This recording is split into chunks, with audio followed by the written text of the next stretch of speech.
Oh. All right. Yeah, so we're live. So, hello everyone, and welcome to episode 7 of Fateful Fumble. The Tourist is the title of this one. My name is Anita. I play the Elven Circle Mage Valeth, and my co-players can introduce themselves. I play the rogue Feral. I have a kind of tricksy past with schemes and lies and everything that's interesting about that stuff. And yeah, my mind just went blank right now. I'm gonna fill out more stuff if I can. Filled with schemes and the lies, but Yes. mostly schemes. Mostly schemes. I am Tonya. I play Ned, very tortured, escaped elven slave, and he's a warrior with severe anger management issues. Yeah. Dot. He ends up violently killing things. Oh, all right, yeah. I keep forgetting to turn off the logo screen. Sorry about that. Prof. Yeah, I'm so pro, I swear. Yeah. Okay, so... These guys and the ones over at Betrayal Rating so you can screw up more often. Yeah, exactly. It's a close call so far, I gotta say. Yeah, it is. No, I keep forgetting it because the Costcast is always on auto. So we should have auto as well. Yeah, no, I'll yeah. So anyway, Rick, you can introduce yourself now that Hello, people everybody. can see you. My name is Rickalicious Titan. In fact, a Tevinter Magister who is putting all of these different elvish slaves in this strange, fadish dream world where they think they're actually people playing a game. Where they're actually elves trapped in the Fade. Wouldn't that be a great Inception game? By the way, you've all been dreaming. That is so cruel. The end, yes. It was a dream. You wake up in the alien age. The GM, DM, storyteller, whatever you like. For this, I play practically everybody else. Which is, if you don't, that's a recipe for disaster. I don't know what is. I'm also a bit sick today, so apologies if my voice seems a bit lacking. I got a bit of a chest infection, so I may be making some horrible sounds and producing some wonderful rainbow colors. Apparently, your sound is loud today, Anita. Yeah, I've moved location. I'm not at home right now, so I had to set everything up all over again. Oh. Yeah, so hopefully the sound is better now. I've tried to adjust myself down so we can avoid having, awful audio. So I've just a quick question, by the way. Yeah. When can I color my hair? Because everyone else seems to be looking like amazing. Thank you. I was in Tromsø this past week, so one of my friends up there just updated my color a bit. But doesn't your wife got some wigs you can borrow? Yes, but her head is like gerbil sized. And she keeps. That sounds mean. My head is huge by comparison, so whenever I put one of her wigs on, I ruin it. But if people in the chat would let us know if the audio is better now, if we're pretty much the same. Oh, we sound better now. Good. Hey, who's listening anyway? Well, right now it's Vez and Ranirav and Ryurai Art is watching. At least as I can see in the chat. Yes. Seven people are watching right now. I need actually some help from the audience today because I need help with a name for a bird, and just keep everyone can only pick 3 suggestions max. Shut up! You're not watching. No, you're here. Go home and watch it. Sorry, I've got Teresa who plays Akalia in the Betrayal Raven here, and she just came over to steal my food and my company. What are you still doing here? Get out! No, I don't want a hug.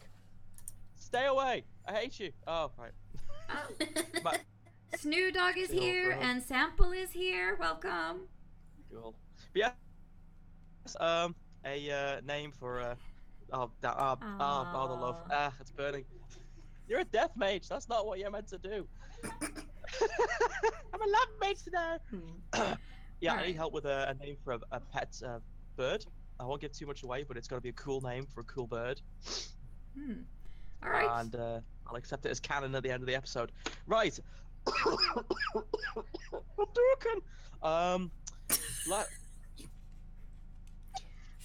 You guys got introduced to your new home for the Kestrels, which was Equine Place, formerly or technically owned by the Trevelyan household in Ostwick.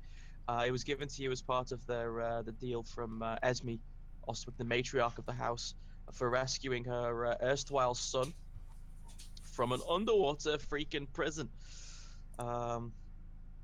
which she found also infested with Carter, who were using it to smuggle lyrium, who, after a brief scuffle and a few broken noses, Cyril realized that she knew one of them with her alias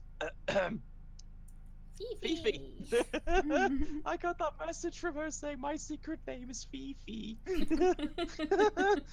Nowhere else would I get that message. No. After some negotiations, Fifi managed to draw a deal with the Carter. Always a risk. Lyrium smuggling is punishable by death if you're caught. But they've got a nice deal as long as their boss, technically, Agent Adaar, doesn't find out what they've done and doesn't go into the basement. So, watch the space to see if he needs to look for a shovel or something downstairs. Yeah. There's no shovels there, it's only horse poop. Of course, yes, there was that.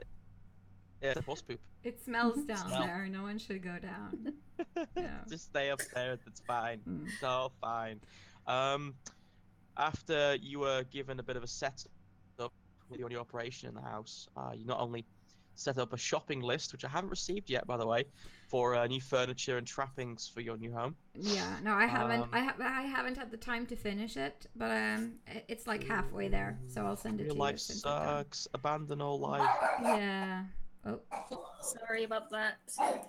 Thanks, Mother. Yeah, he's weighing in. He gets me. But the mission you chose to take on was the report that an Avvaar warrior had been recently arrested by the city guard, and that he may or may not know of something of what happened to the Inquisition since the rumored destruction of Haven. Unfortunately, he is currently in custody after what was reported to be a brawl that happens in the Alien Age. This tavern, which you do know the name of, is the Maker's Ass. Of course it is. I am not going to give you any more about that until you get there. All right. However, after speaking with the Carter, you find out that there are many ways to deal with this. You have the Alienage's main players, alley rats, which is a rather mysterious modern elven gang which emerged some few decades ago. Your audio is a bit choppy, by the way, Rick, so some words fall out. Yeah. So some of your words fall out now and then, so just thought I'd let you know. Were they bad words? Well, we lost the word tavern at some point, but I think people can follow. Did I say tavern? No, I could have said brothel. I can hear it all fine. Okay, and maybe it's just me then. What was I up to? Yeah. So you can probably approach the Carter allies, although apparently the boss in charge of the Carter, Doomhammer, is a bit crazy, and apparently not really friendly to the traditional Carter methods. The alley rats, as they're known, are a bit of a non-entity. No one knows much about them except that they have managed to arguably cause the suicide of the previous or former city captain. Killed himself after failing in his attempt to try and clean the streets of the Alienage.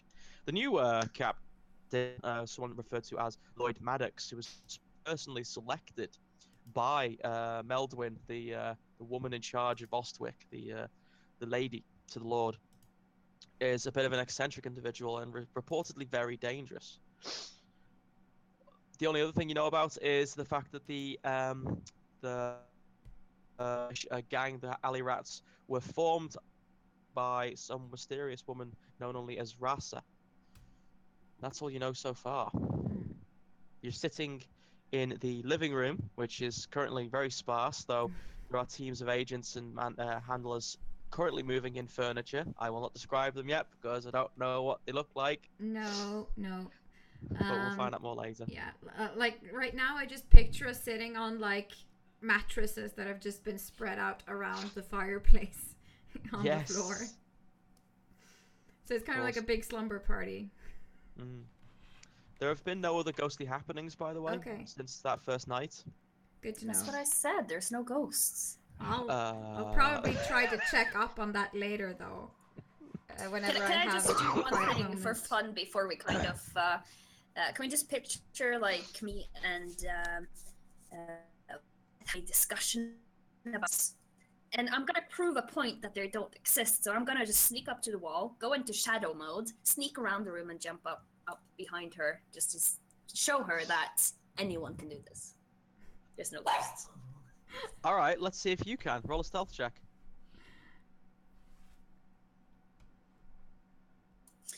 Of course I can stealth. Dexterity with your focus game.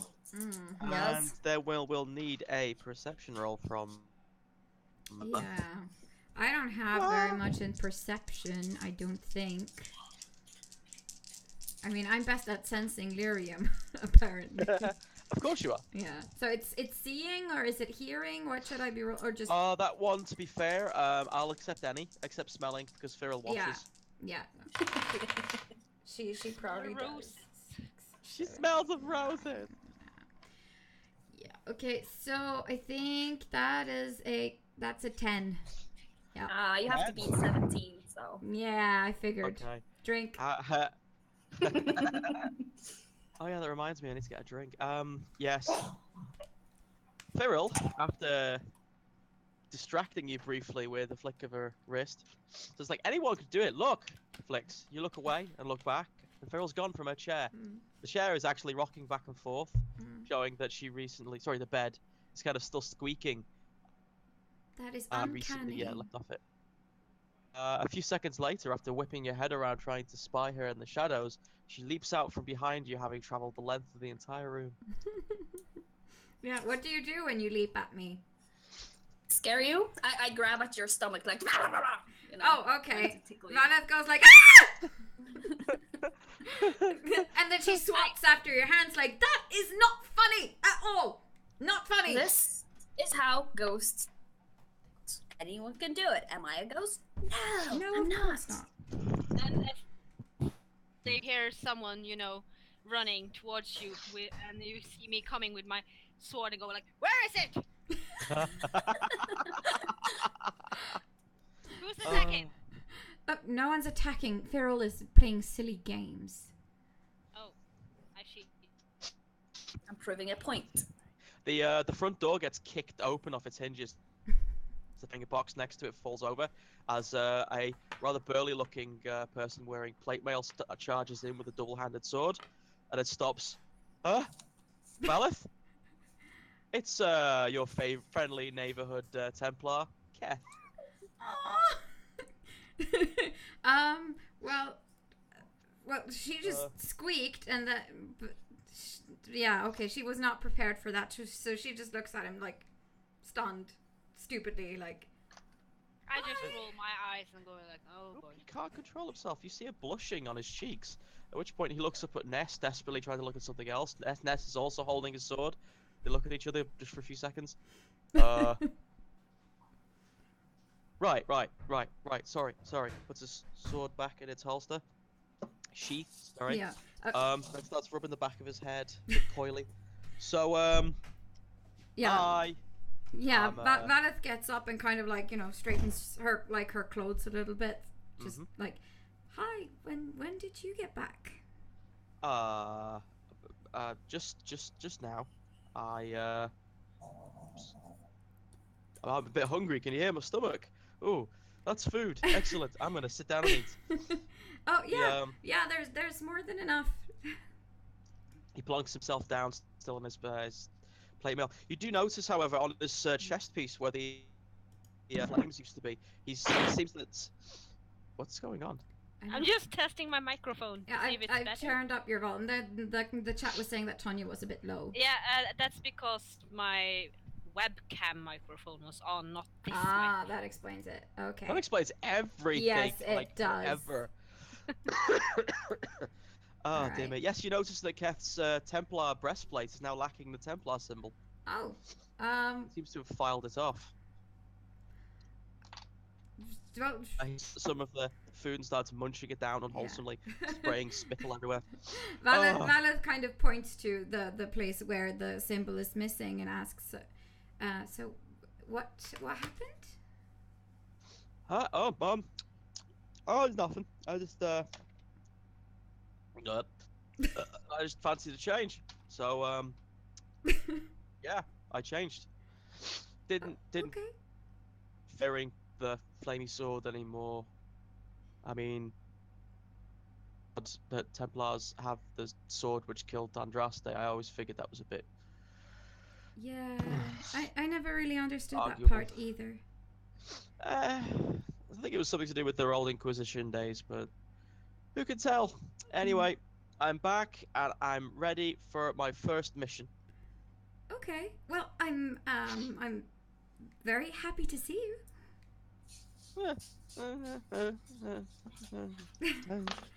Hope he fails again. Yeah. He starts blushing and starts... Awkward silence between them, like. Cyril jumps in and says, your first mission, by the way, will be to carry all these bed frames up to the second floor. Oh. Okay. Work hours starts about now. Valeth looks at Fira like, not now. Let him eat first, at least. That's rude. You don't even see it happening, but the second you look back, he's finished an entire plate and he's just wiping his arm on the metally armor on his forearm. No, I'm good. All right. Alright. I go over belts to, and help him stack everything on top of him. Like, here you go. Here you go. Okay. Thank you. Thank you. I can't see. Thank you. Do you need any help? No, he's... The door is that way, and I shove him. Oh, hello. Oh, okay. Yes! Oh, dear me. Okay, so despite the fact that he seems to be able to carry even more than Ness, his gracefulness is not really very good. And after Ness gives him a push to encourage him along, he seems to trip for a catches in front of him. Oh, makers! No, step on chicken! What? So did he fall over? What happened?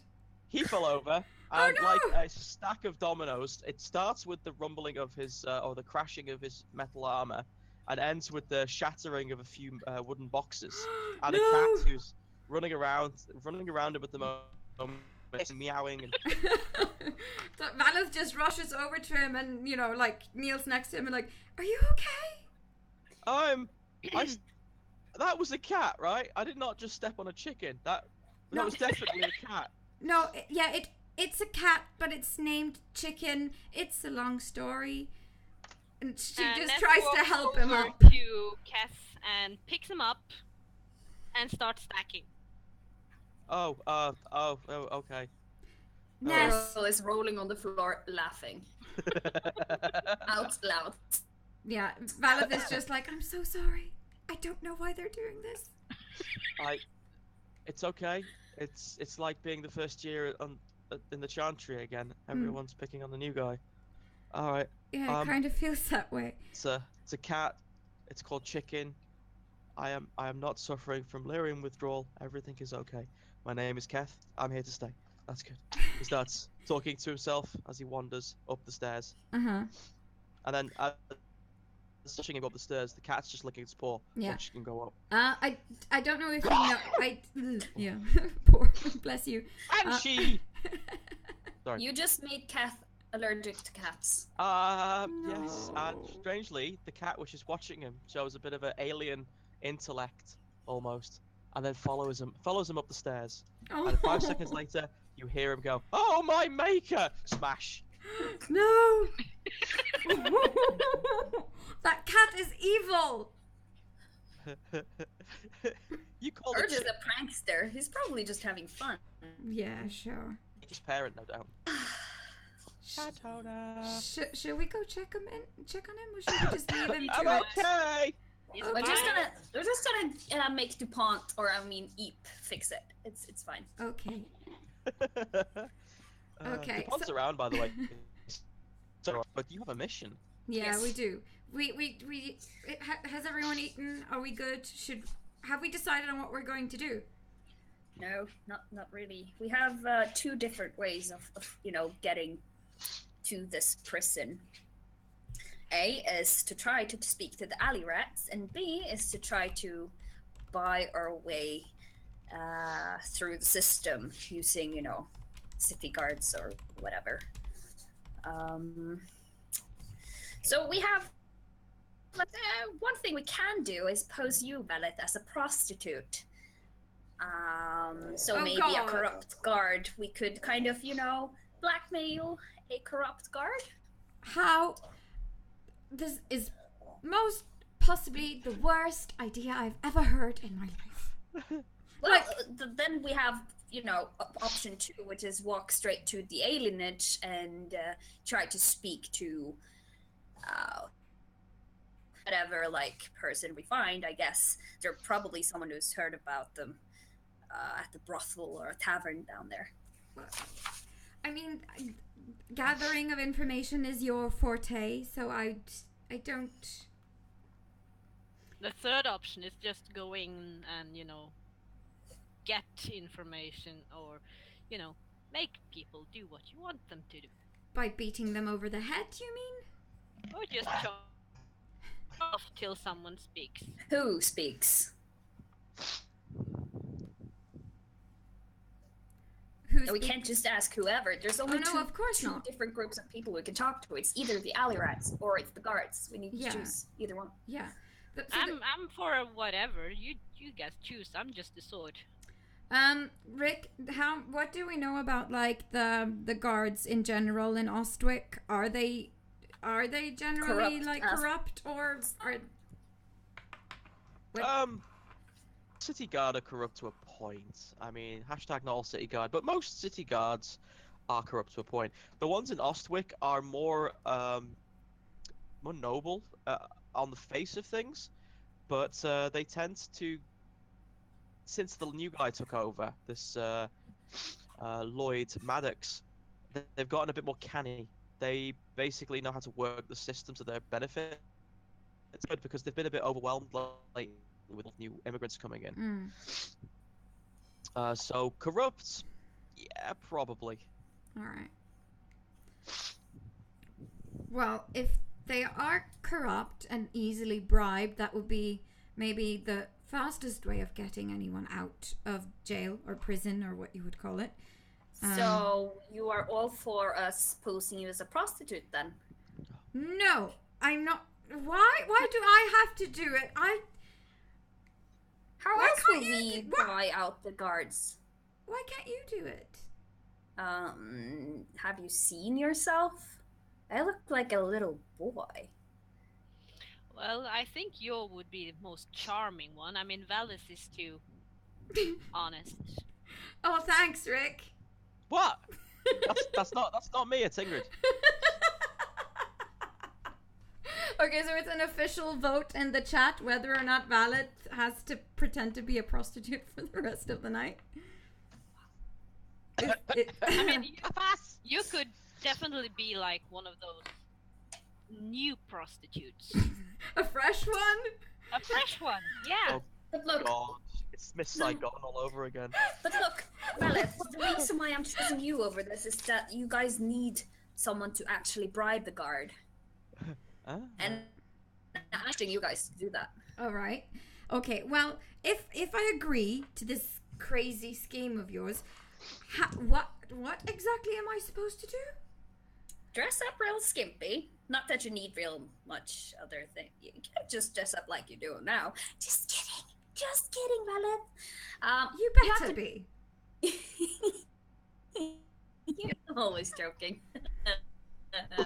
Mhm. Hashtag lie. No.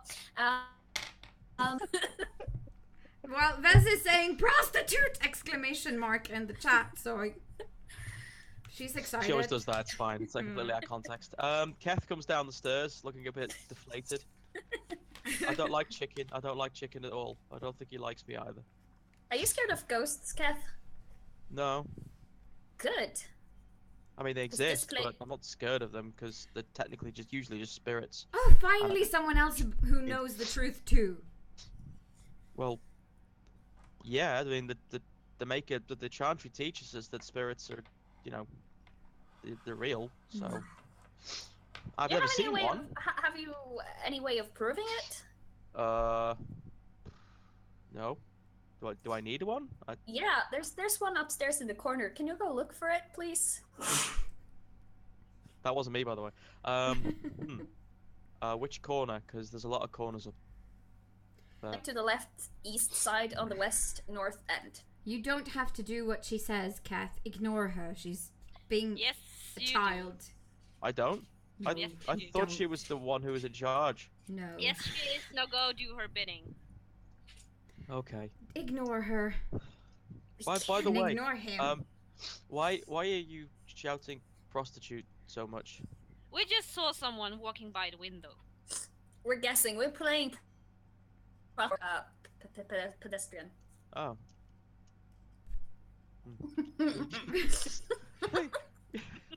He just mopes back upstairs again, Yeah. looking. Valeth is like- kind of like not saying anything because she doesn't want to discuss prostitutes in front of a Templar. Alice, what are you doing? We just try to get him away so we can scheme some more. Scheme.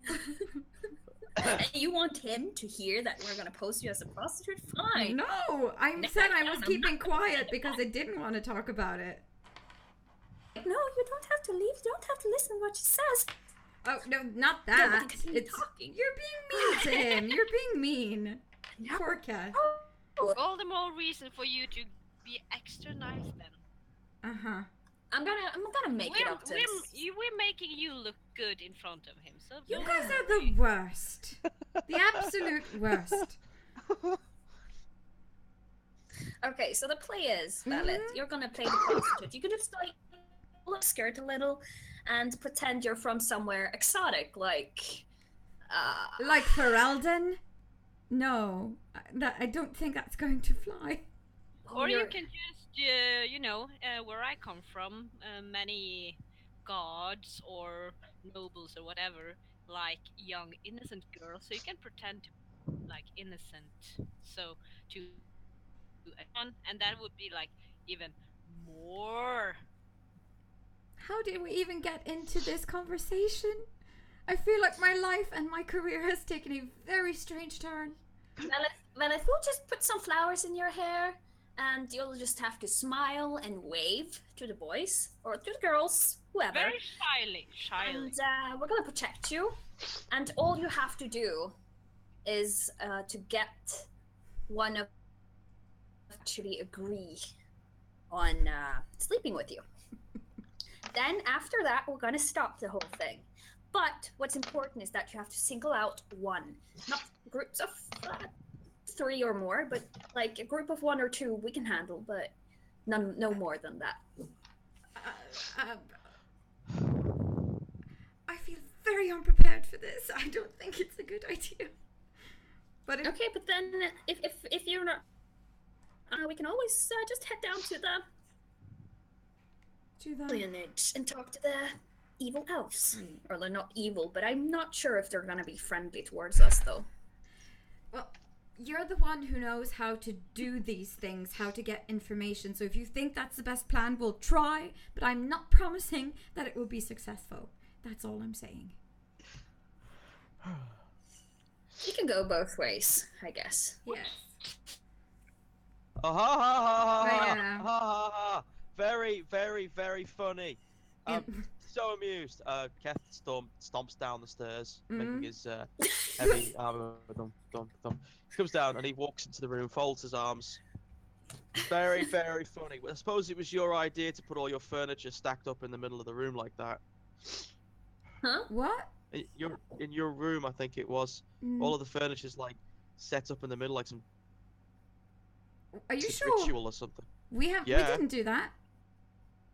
Right. Yeah, Show me. Sure. Let me show you. It's Feral's room. Yeah. She Well, can show you. well, we all sleep in the same room, so Oh. we'll just run up and look. Yeah. Okay. If you follow him up. Mm. Hey, Kath, Huh? have you any experience with prostitution and pimping? Oh, I wish. What are you know? You're kind of like a god person, aren't you? Or you I'm were. I don't know what you mean. You were like a god person for I- witches. I was Whatever. entrusted in protecting and, doing the Templar thing. Yes. Yeah? Where's this going exactly? What do gods look for in, prostitutes?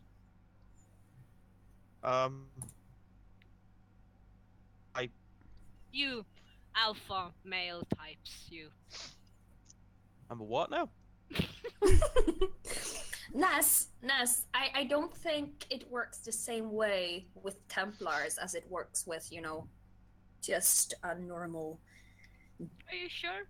Yes. They're all humans, They think Yeah, but he's sort of like in a secret religious type of thing. They kind of swear no. Are you a virgin? Oh boy. Ness, why don't you just wait downstairs? We'll go up and check the mess that Keth has made because he's angry with me, and then we'll go on our merry way. What? I want to see the room too. Oh, Yeah. My room. Wait, Right, just- yeah, like there. while you guys have been talking about this, Valeth has just been walking ahead, like We're walking. We're walking. and ignoring talking. you. Snoodog says in the chat, Kath would probably be a desirable prostitute, A++. Just throwing it out there. Don't toss the Keth. Oh no. Just need to something out. Hold on. Hmm.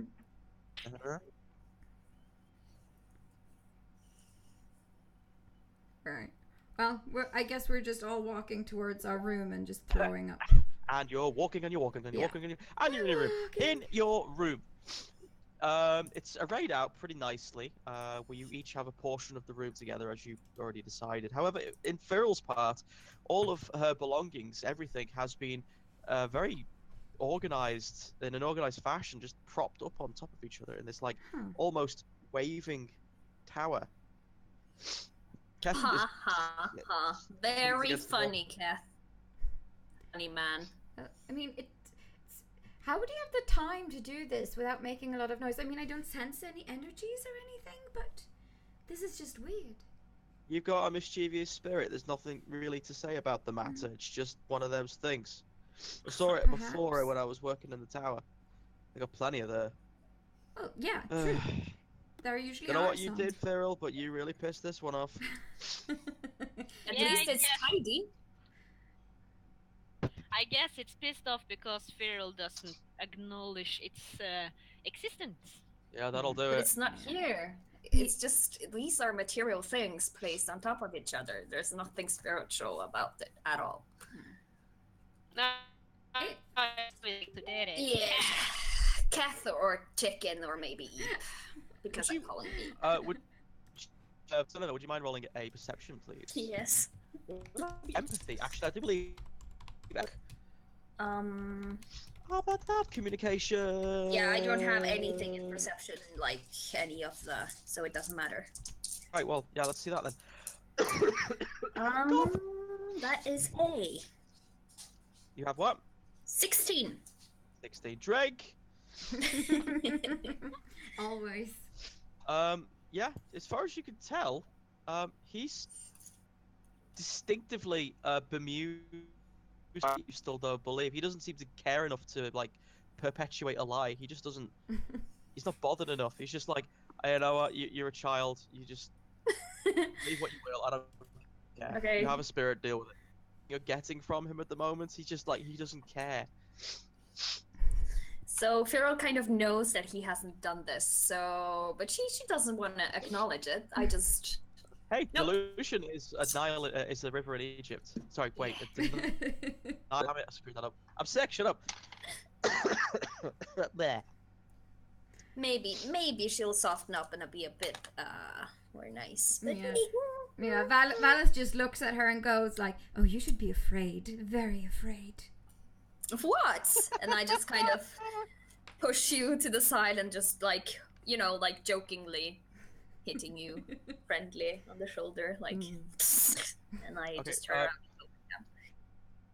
Which I'm kidding. Go on. All right, so we all go back down again, I assume. Yeah. And Valeth, bring your the bathing clothes or something. What? You know what I mean. Your underwear, darling. Oh, nice. You mean small clothes, of course. Why do we need that? No, never mind. She'll just bring something, like, whatever. Let's get this over with. She's very uncomfortable right now. It's just one of those moments where Keth should step outside. Keth can step outside. He can, yeah, sure. Step outside.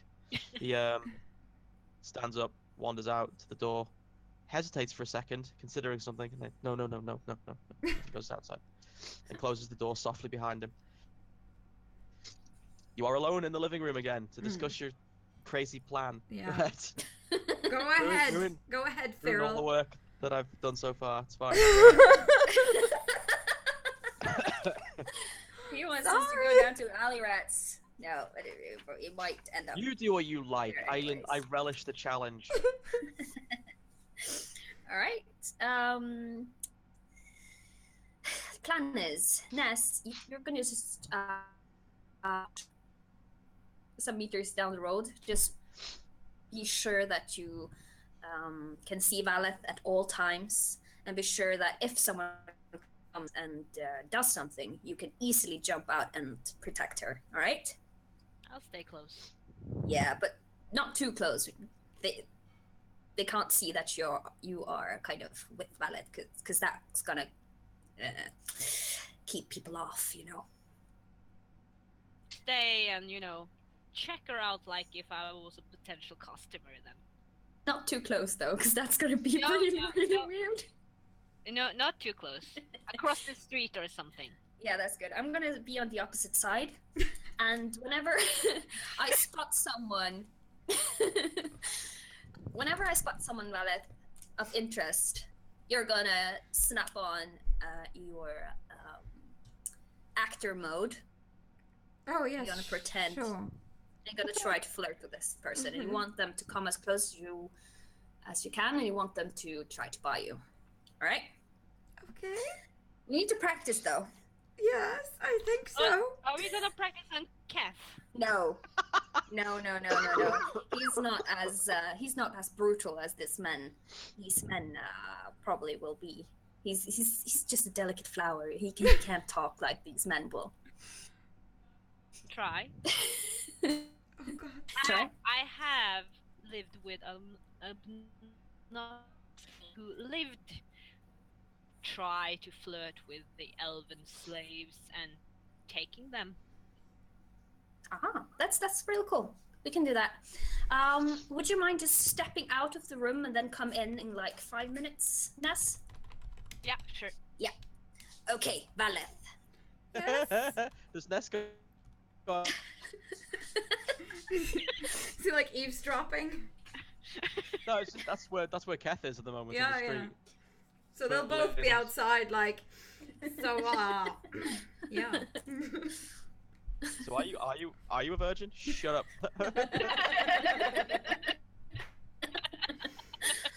All right. Yeah, totally. Okay. Okay, Valeth, the first thing is that you're not gonna be Valeth out there. Okay. Anyone else. Mm-hmm. What's your name? I Just quick. Think on your feet. I What's don't your name? know. I Just don't. say something. What's your name? Son of a. Fine. Anna? I don't know. Anna? Yeah. Okay, good. No, but it needs to be a bit more special. special than that. Think of something that's not really a name, but a flower. What's the first flower that comes to you? The first one would be your favorite, and that doesn't work because that's Lily of the Valley. Okay, your name's Lily. No!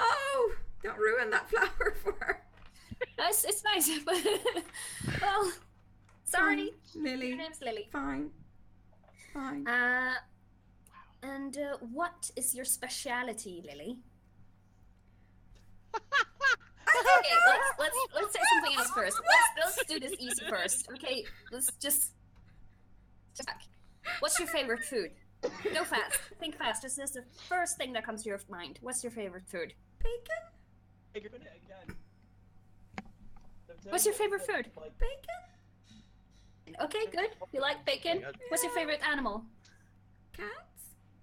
Okay, Lily, you love bacon and you're a big fan of cats. What's your favorite color? Red?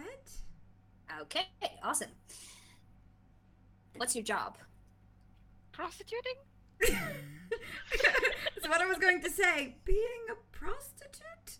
Yes, good girl. What's your specialization? I have no idea. You need to think on your feet. You need to be creative. Yeah. You're not there, Ness. I don't have I any. know! I mean, what do prostitutes do besides sex? They can do all kinds of things, like stands. They can, spin on their heads. Just pick one. Yeah, well, I can't do either of those. No, but you don't have to perform. You're not going to actually do anything. You actually notice there's a bit of a breeze because one of the front windows is open and both Yeah. Ness and Keth are there just on their shoulder there watching the whole scene. That's why you could hear Ness talking just before. Fine. That's a good one, massage. Fine. She does her best work on her back, I suppose. Fine. Okay, you're going to be an acrobatic. Okay. Bridge. You're going to be an acrobatic bridge stander. Or, where are you from? Or no. Tevinter, maybe? Tevintern. So you're gonna be an Tevintern acrobatic who's really good at standing in. I Oh my god. don't call it in English. But you Why, kind of go why down. are we doing this? Why? You need to sell yourself. You need to be.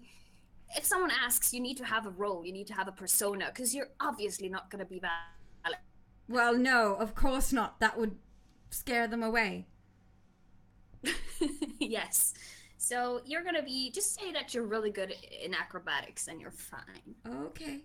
Whatever you say. Yeah. Are we done? So just now? remember Can that. we go? You can go, but do you remember your name? Lily. Yes. And you like. Cats and bacon and the color red. Yes. That's good. Good girl. Now we have all the tools we need to make this work. You need to have red lipstick. I hear it's all the rage. Shut up! Shut up! Go away! You can borrow mine. Oh my god. It just occurred to me what is going on, and I feel strange. Keth literally just descends from the window pane. You think that he may be falling to his knees or something because he just disappears. Totally.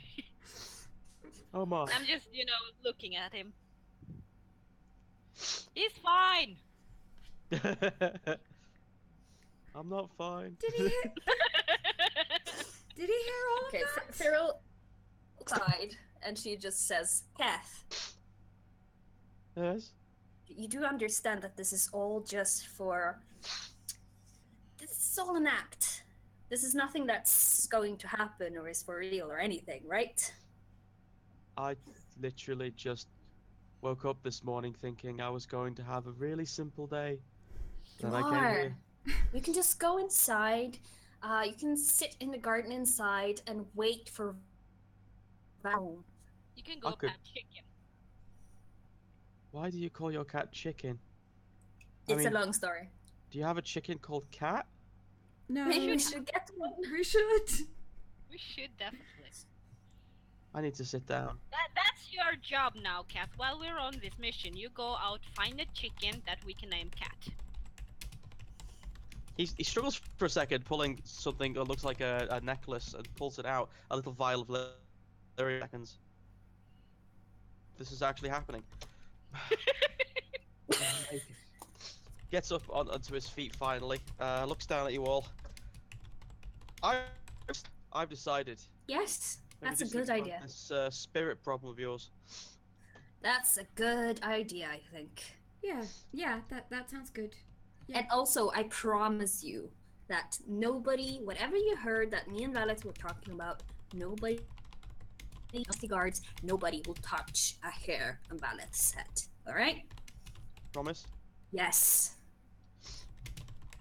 Alright. I try as good as I can to like look as.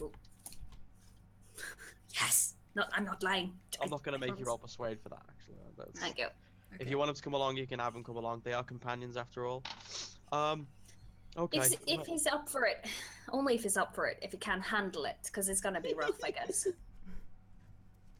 Oh dear me. It really is up to you guys. Do you want to come along, Kath? Do you know how? Can you handle yourself? Can you not, barge in if something happens? Barge in too soon, that is. Yeah. Should I just barge in after Ness then? Yeah. I suppose I could try. Yeah. If you want to, if it makes you feel better to be there. I know that Valeth would very much appreciate this. I don't say this as so Valeth can hear it, but I say it to Kath for his ears. Oh. He has to lean down to you. So, okay. Okay. Alright, I'm just gonna go grab a few things. I'll be back in a minute. Goes inside. Valeth is just standing by herself going like, okay, just breathe. You can do this. It's not that hard. As Kath is wandering past you, stumbling with him on a mission, he comes back to you and go, He looks you dead in the eye and goes, I believe in you. You can prosecute like the best. Goes back and walks off, confident that what he said is meaningful and helpful. Valeth kind of just like her face is like a bit stunned and like, what did he just say? What even was that? I rolled 1, 2, and 1, so yeah, his leadership qualities need to be worked on. All right. So we'll just, while he's getting his things, we'll have to, get into character or whatever. Good job. Okay. Never a dull moment with the Kestrels. No. All right. So what's the next step in your plan, Cyril? We need to get down to close to the alienage, I guess, but not into their turf, because well, it can work either way. Either the alley rats will contact us, or the guards will. So I think our plan's gonna work either way. The in question of the brothel, you know the name of. Yeah, that was I forgot the name. The Maker's Ass. Thank you. Seriously, Thank you. it's a memorable name. Mm-hmm. It is. Yeah. I'm sorry. So yeah, we should go down there and try to get some information, like what happened, when did it happen, who were involved. Maybe some of the clientele or the people who work there would know something. Yes. I don't think I need to pose for that. I think Cyril can get that information quite handily. Of course. So do that first, maybe? Yeah, well, it was you guys who wanted to talk to the guards, but sure, let's do plan B then. I mean, we're committed to this now, so both are going to happen, but we should check out both sources, is just my opinion. Oh dear, Out let's of go character. taste for it. Oh man. This is all Cyril's fault. I blame Cyril. For what? Everything. Everything. Oh. We're just waiting for Kef now. Mm. Pretty much. What is he doing up there? Powdering his nose. Okay, so I don't have. Why did I need my undergarments, by the way? If you're gonna pose as a hoe, you'll have to, look a little bit. You have to look the part. But you could just put your skirt a little bit up, like you have this huge split or something. That would also help. That is a Or time I spin can back. make one if you wish. A split. I forget Ness can sew. Yeah, you can. Fine, whatever. Just get it over with. All right. Me kids. Stand still. I take a knife or something in. I'm like, no. Oh, all right. Okay, good, fine. A very sharp one. Right. Okay. So now my robes have a large rip in them. Yeah. Split. Mm-hmm. It's very nice split. And I start, sewing the edges very fast. Well, if this were there were anyone pieces else of but weight. you, Ness, they would be dead. I swear. All right, we're just waiting for Keth now. He's taking an awful long time. he's actually just appears as you says that, almost like he's been standing at the doorframe listening with a white face for the last 5 minutes. Mm. He comes down looking directly ahead in this almost militaristic fashion. I am ready to go now. Oh. I just, What? Ruffle Val's hair a little bit to, or whatever, Mm. and pinch her cheeks a bit. You know a lot about this. This is weird. And I lick my thumb and takes across her lips to make them more shiny and What are weird you stuff doing? like that. What is wrong with you, Ness? Can we go now? Yes, this is so entertaining, though.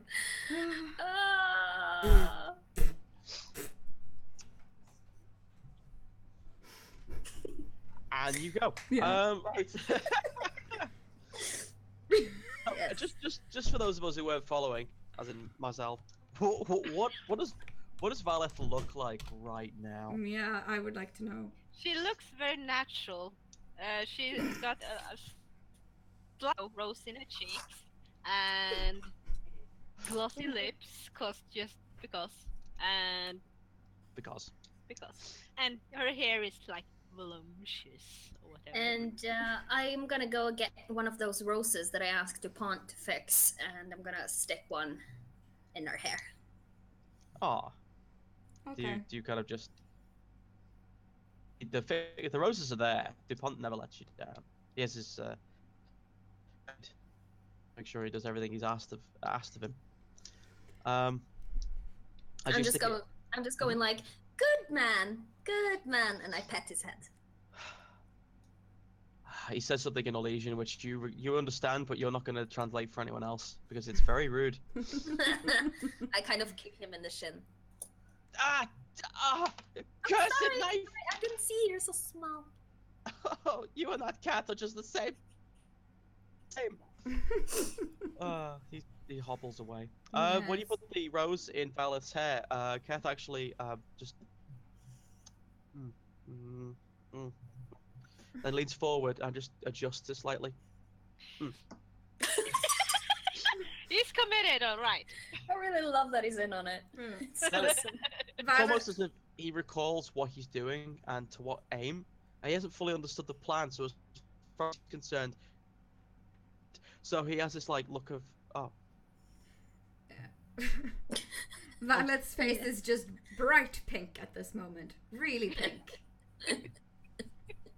Philip. This color suits you. Okay. I'm so sorry we're putting you through this. It's fine. I've seen harrowings. This can't be much worse, can it? I hope not. What's a harrowing? I'll tell you sometime. He's his double-handed sword for a single sword and a shield. The shield still has the Templar symbol though. He put it like a canvas and hung it over his back. Right, so the alienage then. The trip to the alienage is a lot easier than getting out of it. Less checks. less guards to cause you problems on the way out. Alienage itself in Oswald arguably much better than that found in Denerim. Denerim is regarded as one of the worst alienages around, next to Tevinter, of course. This place is a lot more cleaner, larger, but still poverty-ridden. They still have mudden roads. Try to keep it as bright as possible, though. I mean, there are like red sheets hanging from windows and such. So there's this air of festivity around the place, almost like they've polished a turd, essentially.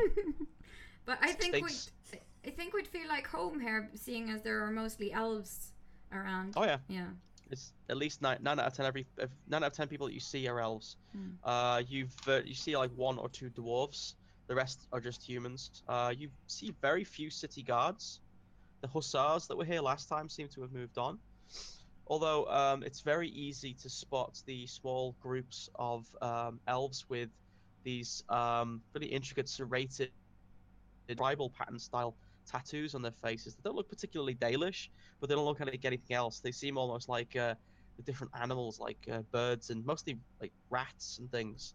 It's just hanging around the street corners, looking around, catch the little glint of metal on the sunlight, as you're wondering. I'm guessing these are the alley rats. It could be. 2 and 2 together. The Carta has tattoos. The has. Rites of initiation and such. The brothel that you find quite easily is a rather large complex, like 3 stories high, compressed between other shanty-like buildings that have been built up. This one looks like it's one of the oldest buildings in the alienage. It's got a sign which is swinging back and forth on its hinge in the breeze, which has the picture of a donkey with a crown of like holy lights around it, with the maker's ass written in Elvish. But it was a tavern, not a brothel, or... It's a bit of both. Okay. Really. It's a tavern and a brothel. Okay. It's a trothel, or a tavern. Trothel? I made a word. Yes, you did. So it's kind of like our previous headquarters, basically. Yes.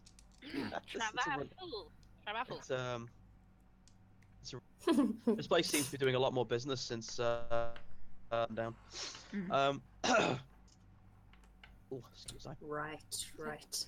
You get the sudden waft of alcohol, spilled beer, urine, right through to bodily fluids. Oh, and an overwhelming smell of spices and perfumes coming out of the window.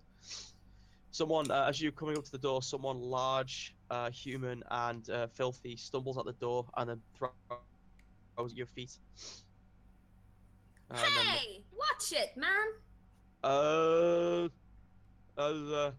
Just staggers down the street. Ness is kind of like holding back the urge to kick him.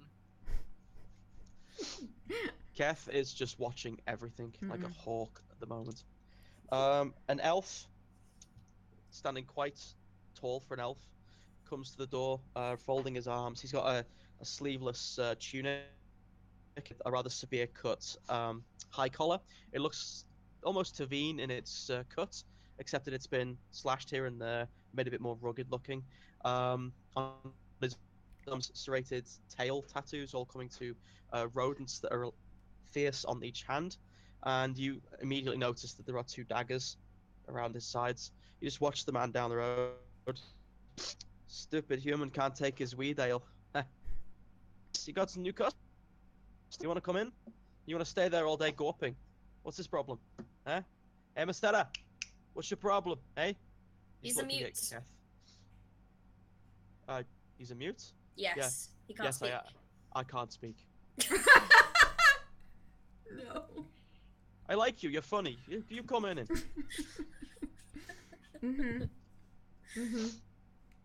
Valis just tries to not make much of a big deal about herself right now. She's like not sure what she's going to do or when she's going to do it, so she's just like uptight. Oh dear me. Inside the brothel is well, the tavern area of the brothel is essentially lots of tables made of planks of wood, literally just nailed together, no varnish, no nothing. They are stained with all manner of different viscera, from questionable blood stains right through the scene. You dare not find out what that was. Some burn marks as well on one of them. Several have more than one set of knives, which seem to be the same type of knife you saw on the alley rat before. On one of the walls, there is a chantry robe pinned up against the wall. It's empty, thankfully. However, it seems that some of the elves that are there take turns throwing knives at it, and they're very good. You can't help but notice. However, the tavern area is mostly occupied by humans. There's one Kunari in the corner. She's entertained by what look like two elves. There's a lot of female elves in this area and a few male ones, all very scantily clad. There's the typical elvish style ribbon style underwear on all of them, and largely they look okay. Oh, we lost Tonya. Oh. It was too much for her. Yeah. Yeah. Her internet just got overwhelmed. It's Greta's Ness is fault. over. Yes. Ness takes one look at the whole area, gets like some weird fateful flashback, and then it goes back outside again. Just to get some air. Jeff has this look of "Don't leave me" on his face.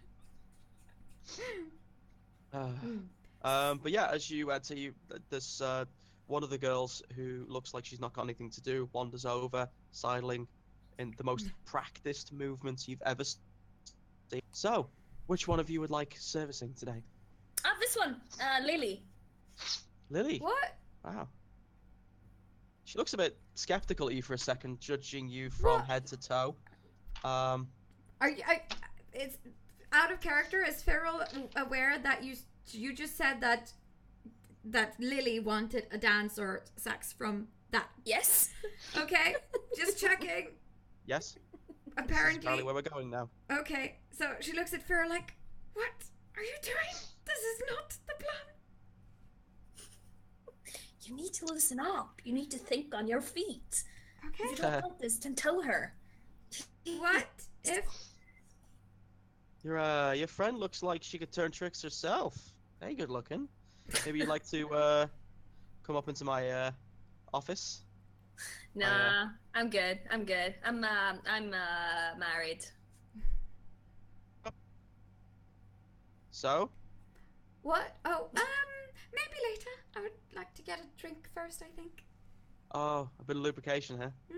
Never hurts. If you just head over to the bar there, he'll help you out.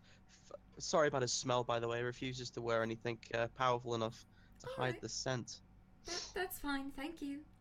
Though they don't call him the Dredger for nothing. Gives you a slight little wink. Turns around. All right. The Dredger is what looks like a hornless, hairless Kunari, except he's not. He's obviously human. He's a rather overweight chap who hulks around the bar, barely able to move because it obviously was designed with elves in mind, who literally just has to rotate to get to where he needs to go. As you walk under his monolithic shadow, he looks down at you with these beady little eyes. A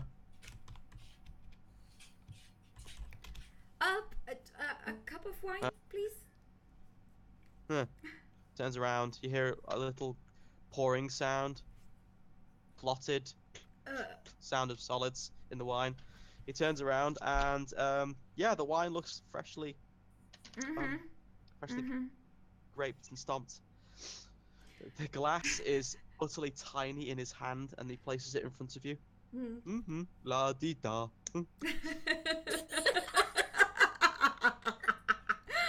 It's me, Mr. Kunari Man. Do you have any chicken broth beer? I ain't no Kumbasha. Sorry to offend you, big man. It's alright. Fine. He's just a kid. How much for the wine? Oh, depends. He comes in close, a bit unsure for a second. Tonight? Or not? Yeah, yes, I'm new. Oh, well, it's on the house She's not the most important. Right. Her speciality are guards, city guards. There's enough of them around here. I mean, if you got 3 over there, 2 upstairs. Of course, less than like a few nights ago. We got less than because with what happened. What you mean? What happened? Stuff. What stuff? Stuff. Do you mind telling us what stuff? I might. My mind is a bit blank, and I'm also a bit curious. Your questions, little spriteling. Mm-hmm. Oh, I'm just curious. Because Yeah. I'm a kid and I like learning new things, like school. Valid is going to like try to persuade him to tell her stuff. Like, I mean, don't mind her. She's just curious. But I have a few homeless coins that could find a new home if you were inclined to share a bit more. Okay. Got roll a persuasion check. Yeah. You get a +2 because of the combination of your dress up and Yeah. your offer. All right. I rolled. Let's see. That's 8, 9, 10, 11, 12, 13. Persuasion, you said? I don't think I have anything in persuasion, but I have something. Okay, so 16. 16? Yeah. Cool. I could be made pliant with this, thank you. He looks around, keeping his eyes on the elves by the throwing board, and then just takes the money. First off, I want to check something here. Are you with the City Watch? What? You don't look like City Watch. It's just, Oh, they're no. No, make her know. making no. Shoot. Well, you're definitely not from around here with those words. She's the Tevinton acrobat. Do they have a maker? Huh? Does have a maker. Tevinter does have a maker, doesn't it? Yeah. They're right. Yes, yeah. they do. Absolutely. What If that's not true, she's just going to try to lie about it. Like He doesn't. Sure. He has no idea. No. In fact, he's very easily deceived. All right. So, set the scene right. You got this big, tall Avvaar comes in here, shocker white hair, and tall as anything. And he comes in looking real tired. He thinks this place is just a tavern, right? And he comes in and he's like, "What? Your finest meat, her, because he's Avvaar, right? And Avvaar is stupid." So he comes in, he does that, and then one of the girls comes over, turns tricks on him, and he follows her upstairs, right? After like about an hour or so, because he's a hard nut to crack as this one, very picky it seems. Anyway, next thing I know, he's throwing like some of the the rats outside the window and causing all manner of like fuss. But why? I don't know. Apparently he got wrong idea or something. Which girls or who did he throw out the window? Oh, I don't know. Sorry, no offense, but when they were so little, I can't tell them apart. Okay, fine. I kind of grab Valeth and kind of bring her like down underneath, like put down just to shelter her, just to. Where'd you go? Just to whisper to her that maybe you should try to talk to one of the girls and just be like, "Oh, I've heard the story, blah blah blah," and just try to gossip your way to get information on who actually met this Avvaar. You want me to do that? Yes. Look at you. Okay, sure. You look Fine. like you fit in here. Okay. You just have to, be all teensy-weensy, kind of.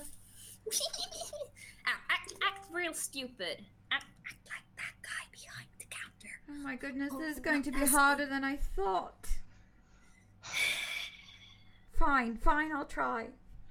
Thank you. She takes her lumpy wine and just. I can join you though. I can join you though. Okay, good. I think that bigger chance of success if you do it. Yeah. Yeah.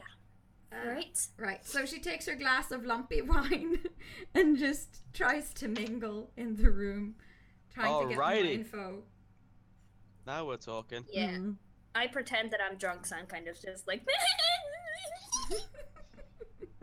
Keth is currently sitting down in one of the corners, trying to keep to himself. Unfortunately, he's occupied with a young, red-haired elf sitting on his lap. At which point he's like this with his hands.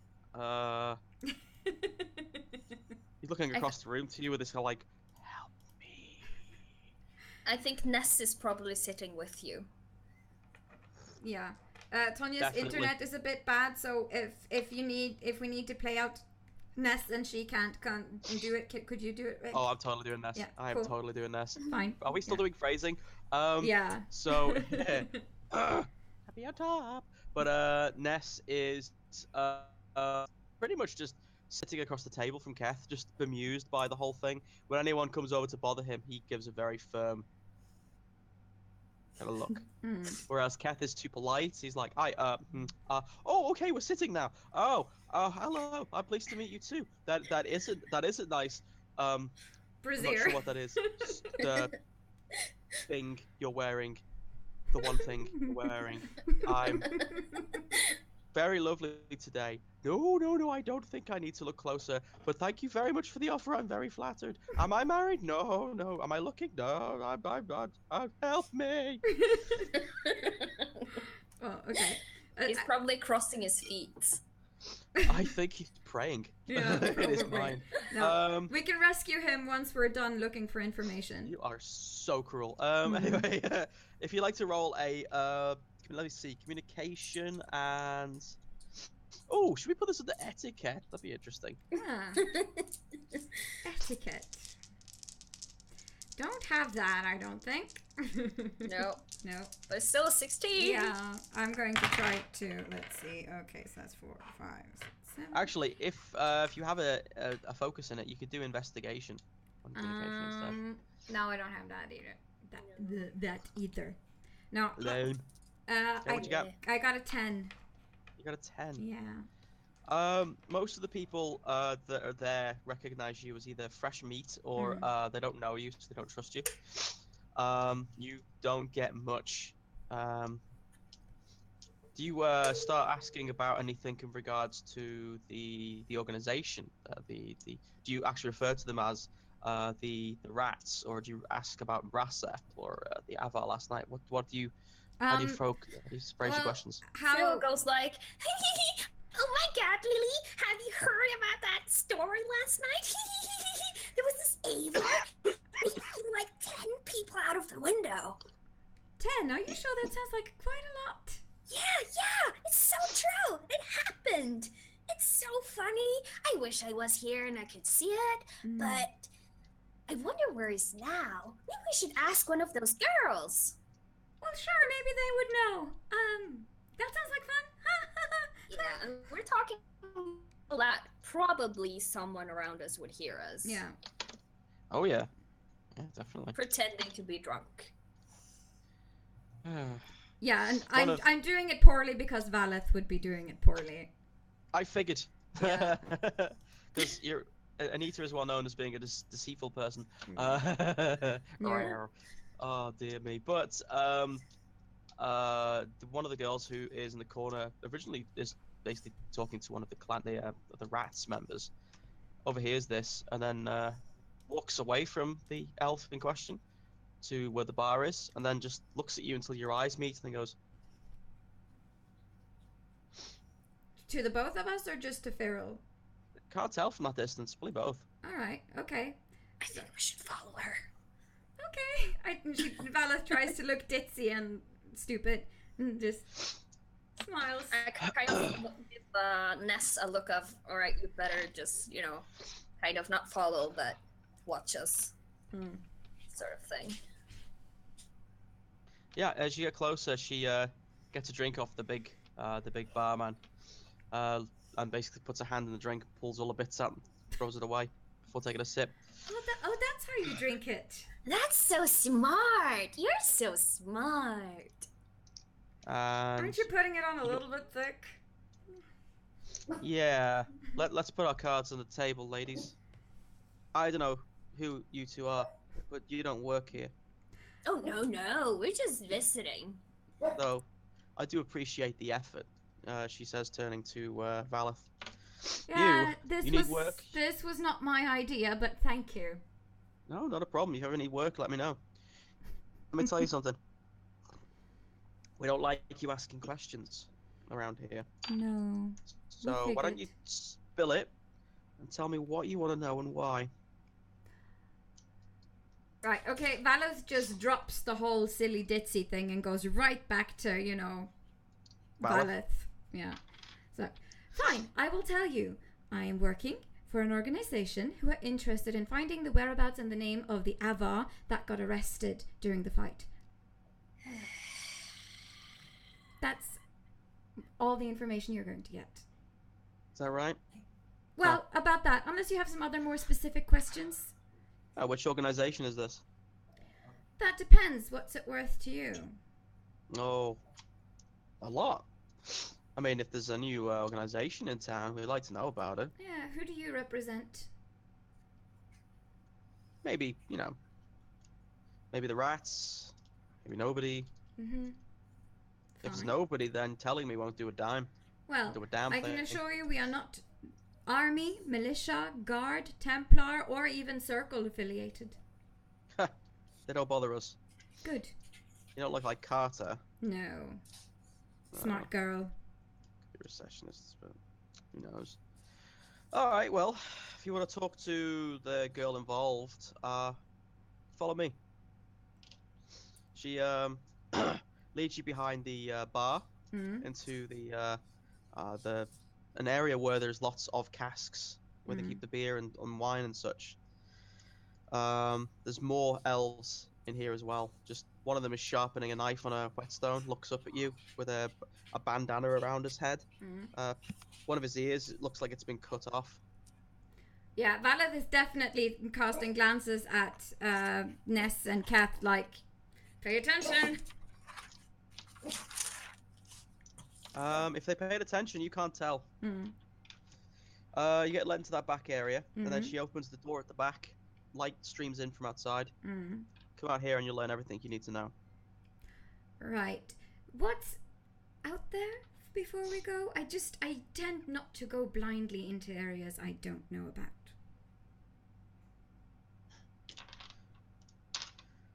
Relax, Adaar. It's just an alleyway. Just an alleyway. Just an alleyway. Yes. Right. Feral kind of like, nope. Whatever you gotta say, you can say it to us here.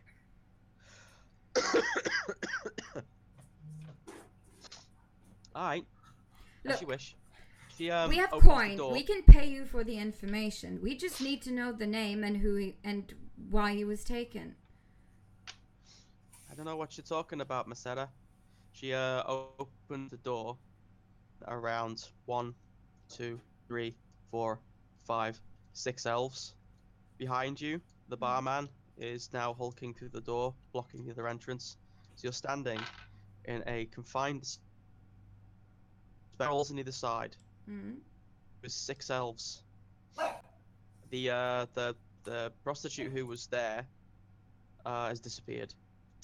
And the person behind you is the big human dude, the barman, who is now holding what looks like a big club.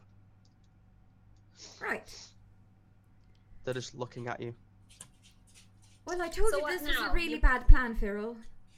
Well, you're the one who strayed out of the plan, so don't blame me. It wasn't fooling anyone. It was wasting time. So, how can we get ourselves out of this predicament? We can't. It's okay, Masetta. We're just gonna go break your fingers or something, then you'll be a bit more talkative. Fuck off. Oh, roll initiative. Oh, thank you, Feral. I'm sure. I don't like those elves. Okay? Awesome. 11.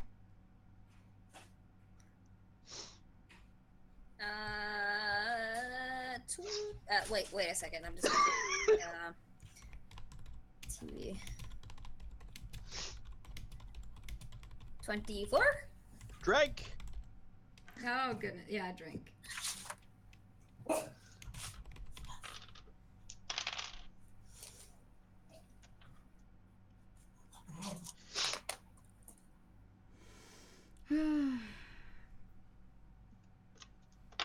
see. Spells. I'm pretty sure I'm going to need them.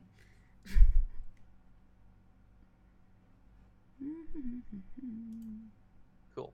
Yeah. The ground is quite sticky, what with spilled alcohol and stuff. The casks are all around you with the taps corked. It's one of them, or two of them are leaking. The lighting is moderate with the light coming in from the window. And the noise from the main tavern area is pretty loud behind you. So you really don't know if anyone's come to the rescue. Right. However, Feral gets the first turn, as per usual. Shadow mode. It's dim light, so. Which one of these people looks like the boss or the most important? Difficult to say. They've all got like a varied amount of tattoos and like tribal markings and such.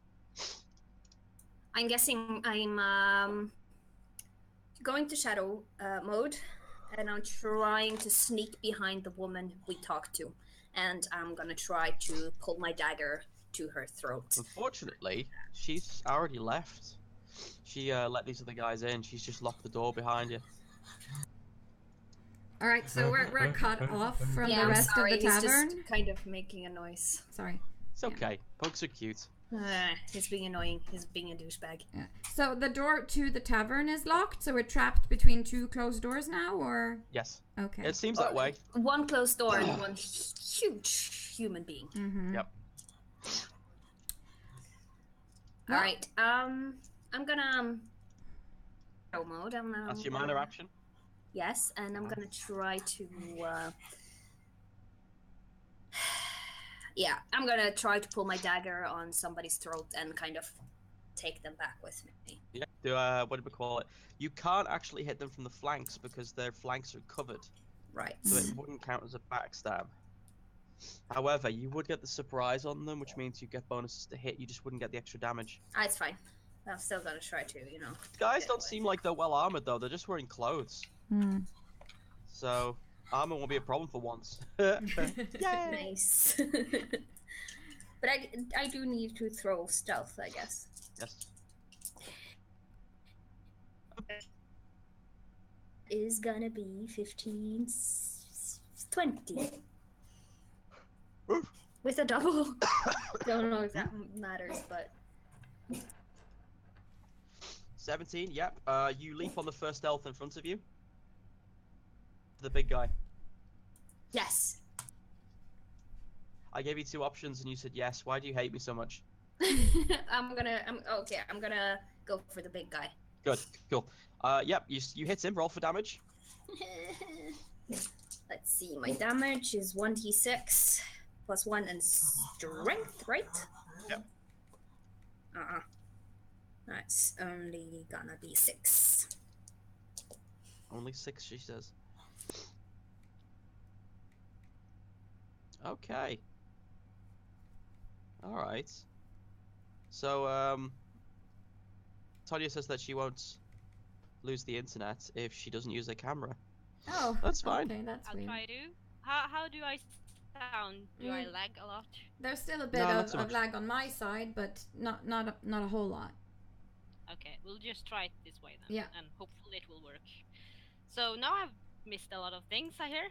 Yeah, we halfway followed this lady out of the bar, and we got trapped between two doors. So we're in a hallway behind the bar But you are not there. You're No. still at the bar with Kat. with Kat.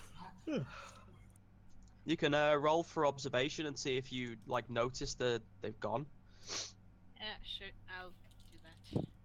Yes. Okay, this is 7, 10 observation?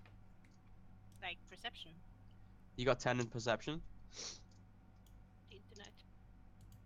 Yeah, 10. That's sadly not enough. You're unfortunately you noticed they're not in the crowd, but you can't tell which way they've gone. Okay. Geth is completely oblivious thanks to the distraction. Anyway, meanwhile in the corridor, you get to test that every turn. By the way, the corridor, Firil starts the fighting by plunging a dagger into the chest, or the belly, if you prefer, of the barman, causing a rather nasty laceration. The next up is Valeth. Yeah. Okay. Firil! Yeah, that was my plan. I'm just going to scream out for Ness and Kath. So that's just she's just going to scream, Ness, Kath, help! Okay, if you're going to spend your turn doing that, then I'll allow an extra roll for perception with hearing bonus for both Keth and Ness. We get hearing bonus from that, or? Yeah, because you're like to see if you've heard her calling for your help. It's still difficult with all the noise. So if we don't have the hearing ability. If you have the focus and hearing for perception, then you can use it. Okay, oh, I don't have that. But this time I got a 12. Nice.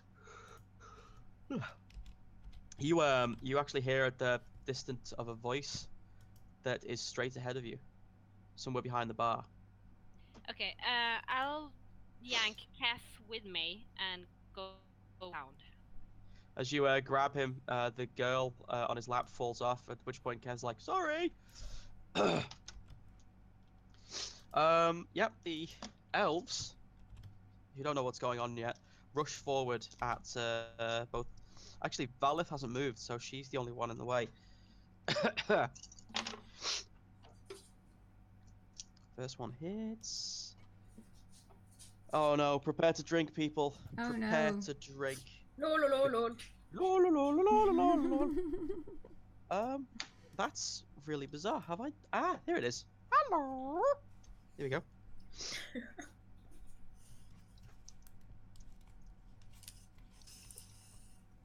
Cool.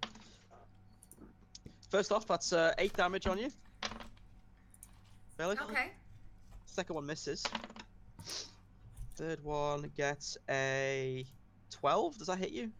I'm not sure. What's your defense? My defense. What was that again? Your 10 plus your dexterity. 10 plus dexterity. I have nothing in, so 10. So it hits. Yep, that one hits as well, and you take 6 damage. 6 damage. So this can have total of 8 first, and then 6. Yes. Yes. Okay. They don't seem to be using their knives. They're using clubs and things. Probably because they want to take you alive. Probably. Broken, but alive. Well, I scream probably pretty loudly when they hit me, so... Oh, yes. Yeah. The 3 behind can't seem to get around, but with the tight confines. Although they're shouting on encouragement. The bar dude looks down at Firil. He looks like almost hurt, like, why? Ow! And then that peaceful, calm, idiotic face snarls up in a rage. And he's going to activate Berserker. And he rolls. Does 15 hit you? I have 15 in defense, so. Oh shit. So you dodged that one, I believe. Yes. Oh wait, hold on. No. Is there a bonus? No. No, he's got a focus in his weapon, so he's 17. So there.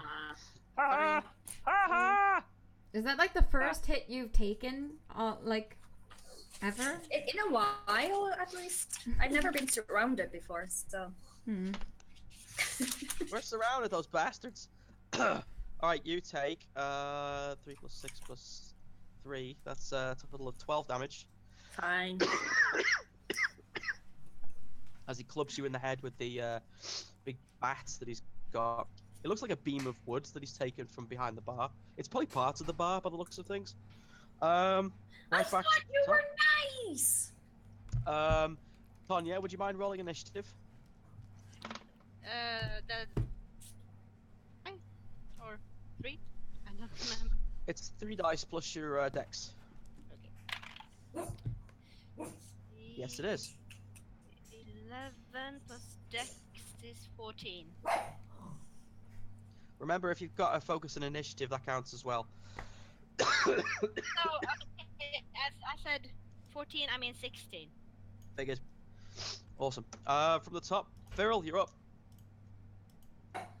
I guess I'm gonna be like, I'm not sure.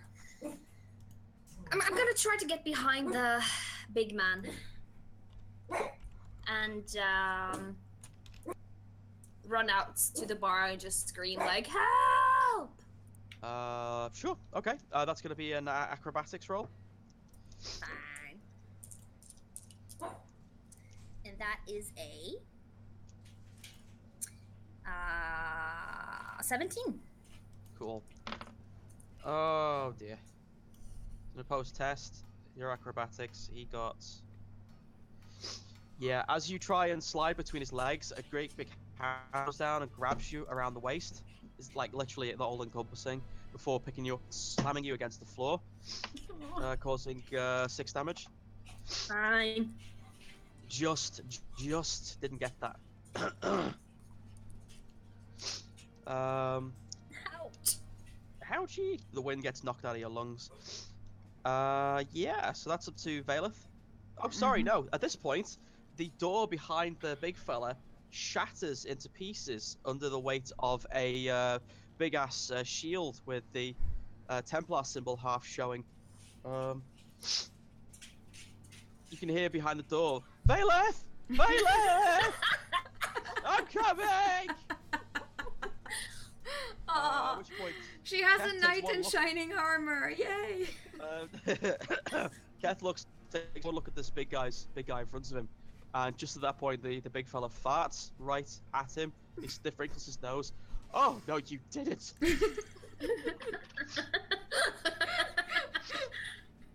And he brings his shield down over the guy's head, really harsh. Ooh, crap, Jesus, dude. The barman's eyes go like straight in between for a second as as Keth slams his big shield on the guy's head. Hey, pick on someone your own size. I've got some eating to do. You're fat. I'm gonna hurt you. Yeah.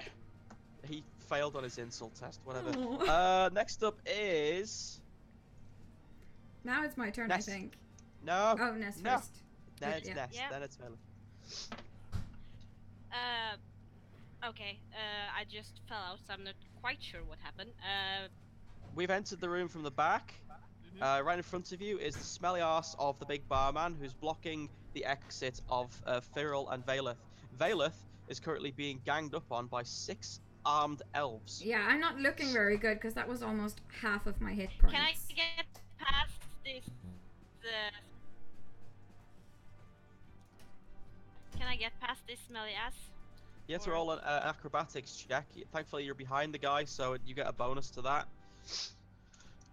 Can I Huh? go? You keep falling in and out on your audio. Is anyone downloading things on your end? No. Oh. Rage. Ah, shit.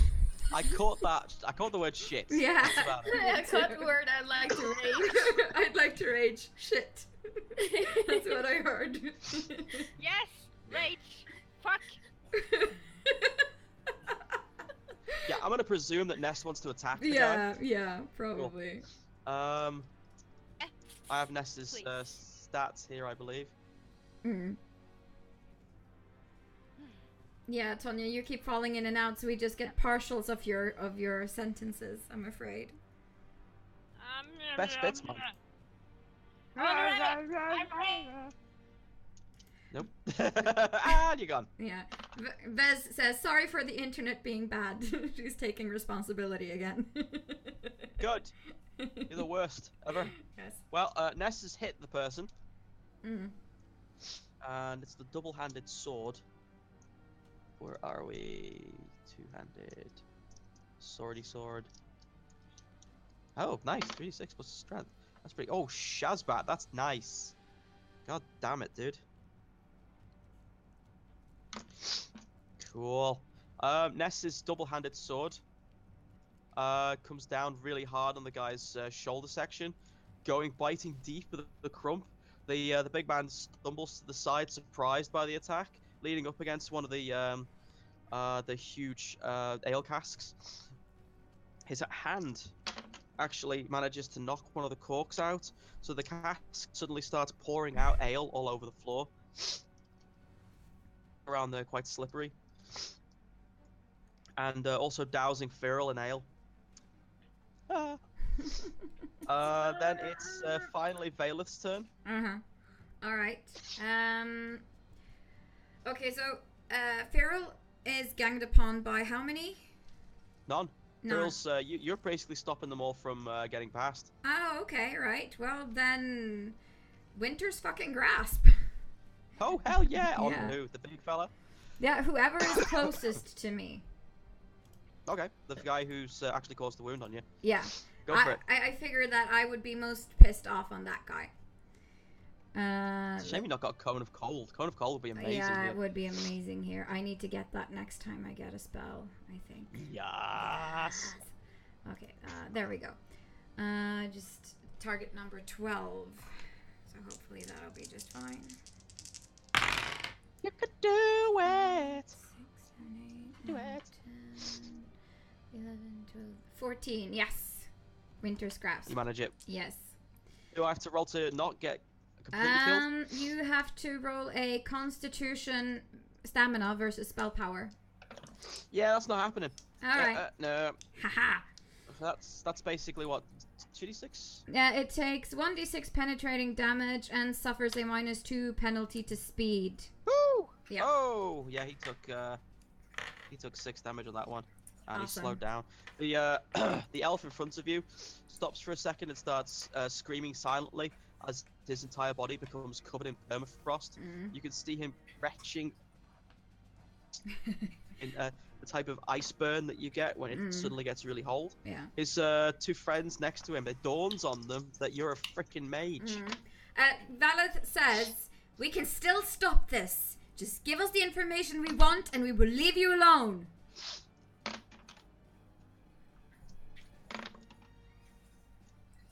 Cool. Two from the behind area they run for it. They're like, "Oh, she's a freaking mage," and they run for it. You hear one of them say, "I don't want to get turned into a toad."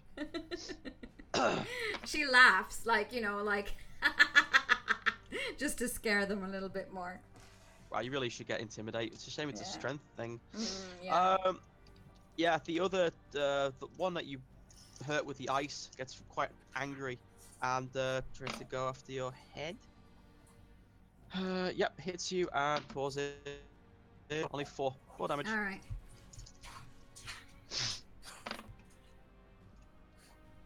The other one hits as well. Club comes down again, 4 damage. That was that. All right. Cool. And the last one misses. Yes. I'm still alive. Yes. The bar dude, who is bleeding from his really huge wound that Ness has delivered, he's reaching around his back, almost dumbly. Ow! Oh! Turns around, ignoring Feral for a second and looking down at Ness. Ouchie! You die! And then smacks down with his 2-handed maul. Oh Jesus! Fortunately, Ness sidesteps. the actual piece of wood shatters on the floor where Ness used to be, looking down at it, almost like "you disgust me" kind of look on his face.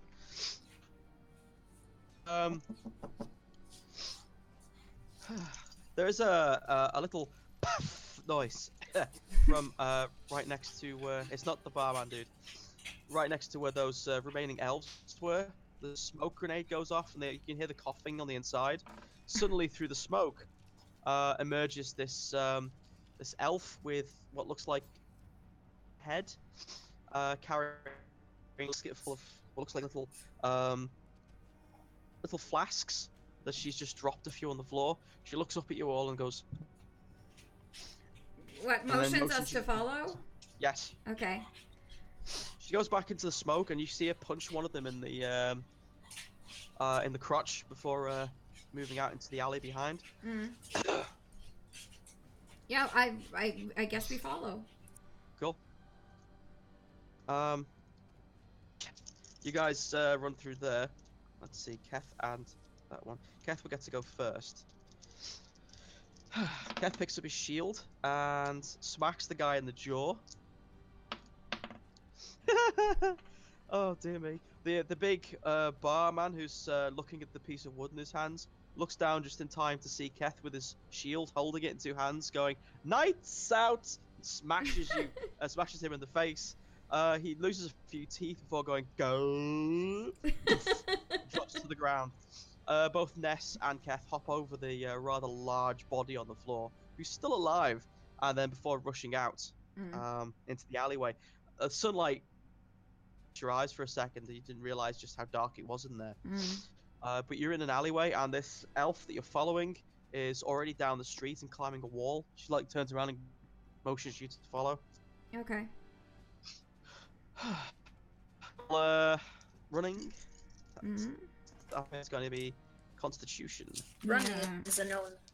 This is one of Valor's specialities. Oh yeah, that and swimming. I actually got running today. Let's see. Then What was it? What, Constitution? Yeah. Yeah, okay. Constitution with a focus in running. I have a focus in that. I rolled a 9. I got 15. Cool. Valeth starts to run out of breath. She's actually pretty bruised. Yeah, I look beaten up, I think. You've got a nasty black eye where one of them caught you in the face. As you're slowing down, you feel yourself lifted bodily by Keth's arm, who pretty much picks you up. The size difference is actually quite huge at times like these, because he's literally picked you up with one arm, thrown you over his shoulder, and he's sorry about that. I'm really sorry. Wall, please. And then goes to climb the wall. Oh dear me. It's not a comfortable run because he's wearing plate armor. And yeah. But Valeth doesn't mind. This is better than running. Yep, definitely is. Over the wall and a few corners later, you realise that you've lost your pursuers.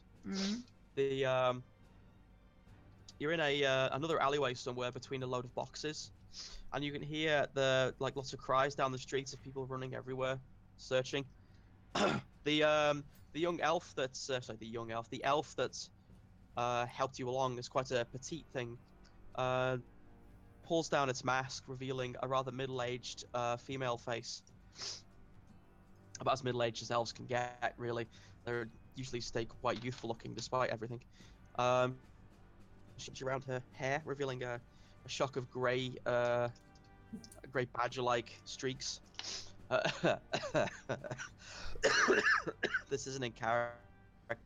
You'll pity me. No. So, I'm guessing you owe me one then, huh? It would seem so, Valeth says from, over Keth's shoulder. So what's a mage, a Templar, and whatever the hell you two are do when you go into a place like that, huh? Cyril, do you want to take this, maybe? I'm kind of indisposed. No, you're the one who's the honest one, so... Fine. Keth, Yeah. you can put me down now. Huh? Oh, yeah, sorry. Thank you.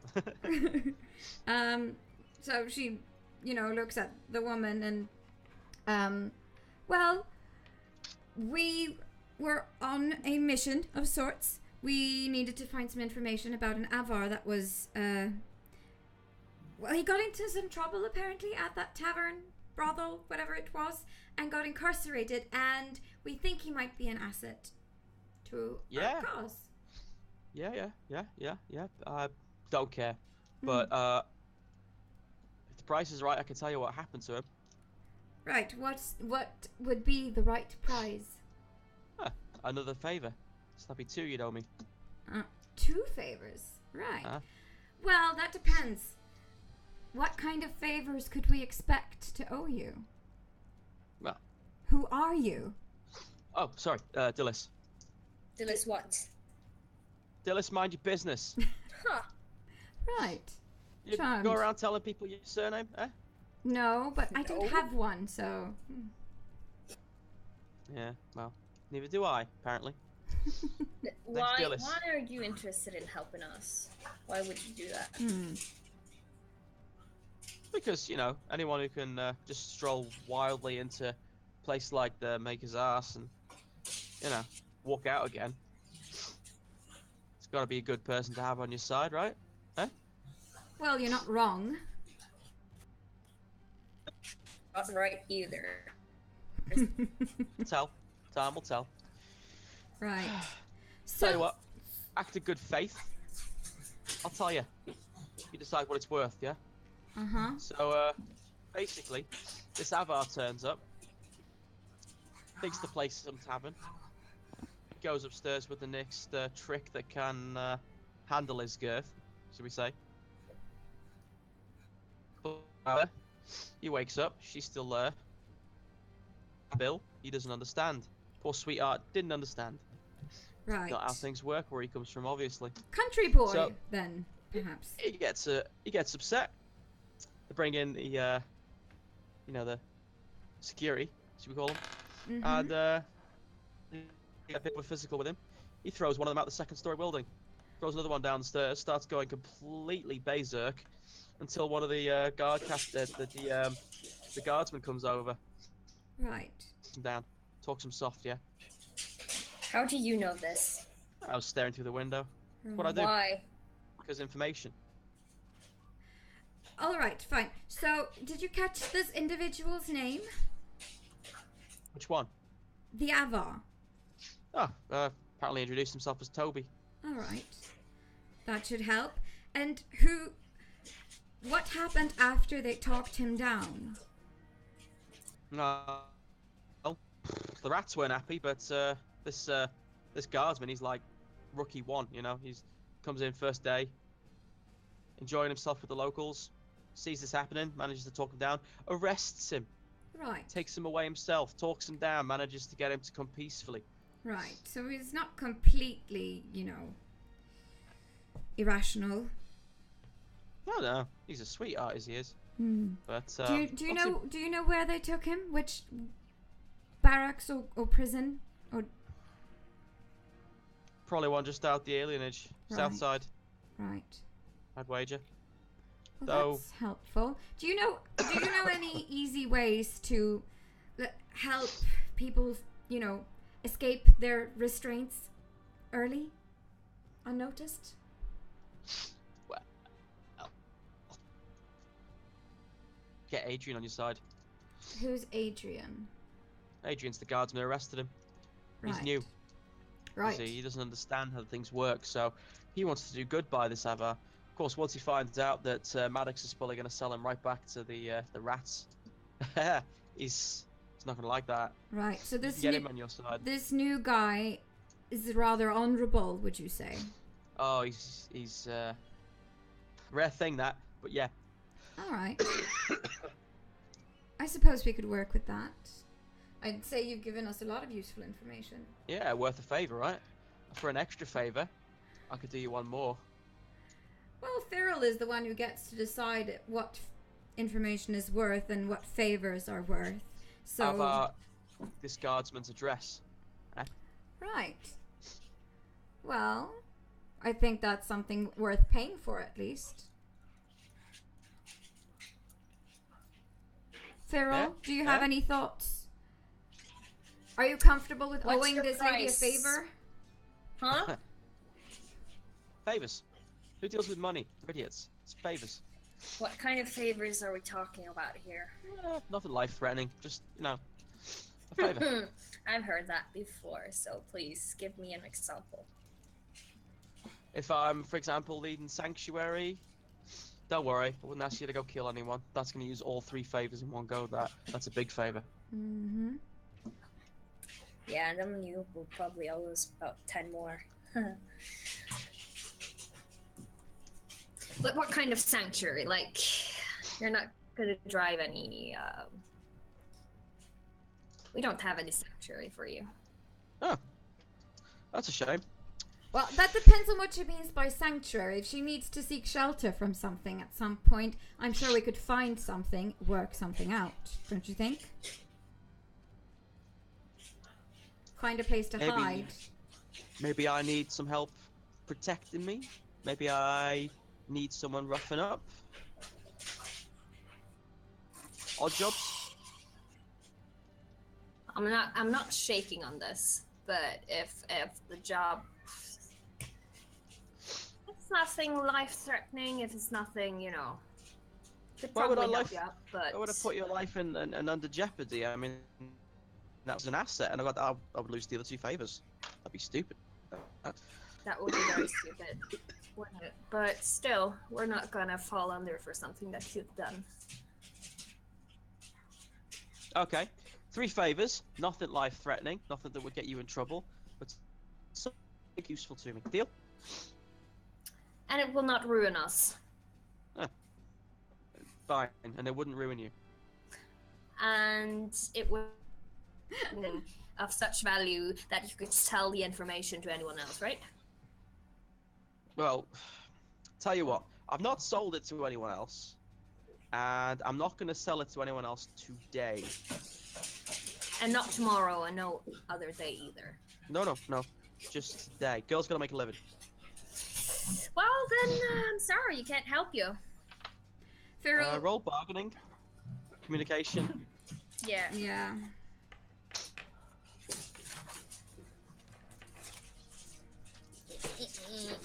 I'm sorry, my dog is really having a go at his ball. It's because you're ignoring him. Bargaining, which one is that? That's other communication. Communication. Can you communicate? Almost. Show us what you got. I only got a 10. Oh dear. Yeah. She puts her hands up. No can't see, no do. Feral, Alright. we need this information. Just, her terms seem reasonable, don't you think? Well, I don't trust anyone in this business. No, we're not I know trusting all her. too well, so... That's not the point, but we need this information and we need to get the job done.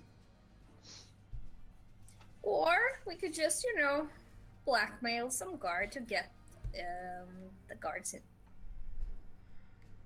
some other way. Kath steps forward a second. So let me get this straight. To avoid being in debt, I'm going to do a criminal thing. I'm not happy with this at all. I would have to agree. Well, I'm not the one to decide anything, so I guess like democracy rules or something. Well, fine, Yeah. we'll strike the Yeah. deal, but with all of Feral's conditions, except the last one that you seemed to be very unhappy about. Yeah, I gotta have some principles. Yeah. Business is business, I understand. Alright. Shake on it. Me or Feral?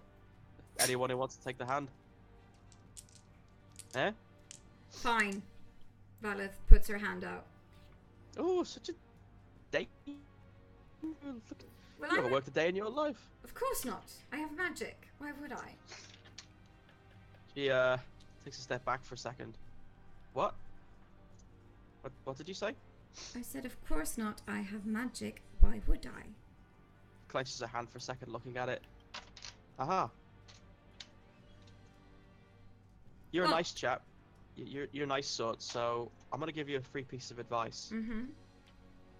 Don't tell everyone that.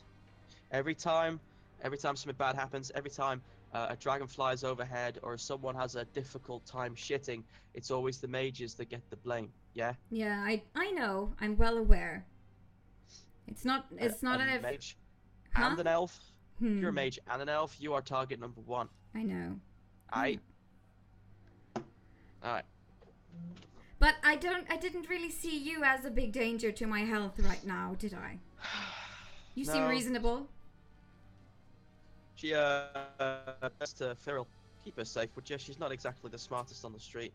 I know. That's why we ended up in this mess. No, it was your stupid plan that ended us up in this mess. You drifted off. I know. Either way, it's not important. What is important is we get the address. Now, tell us. Alright.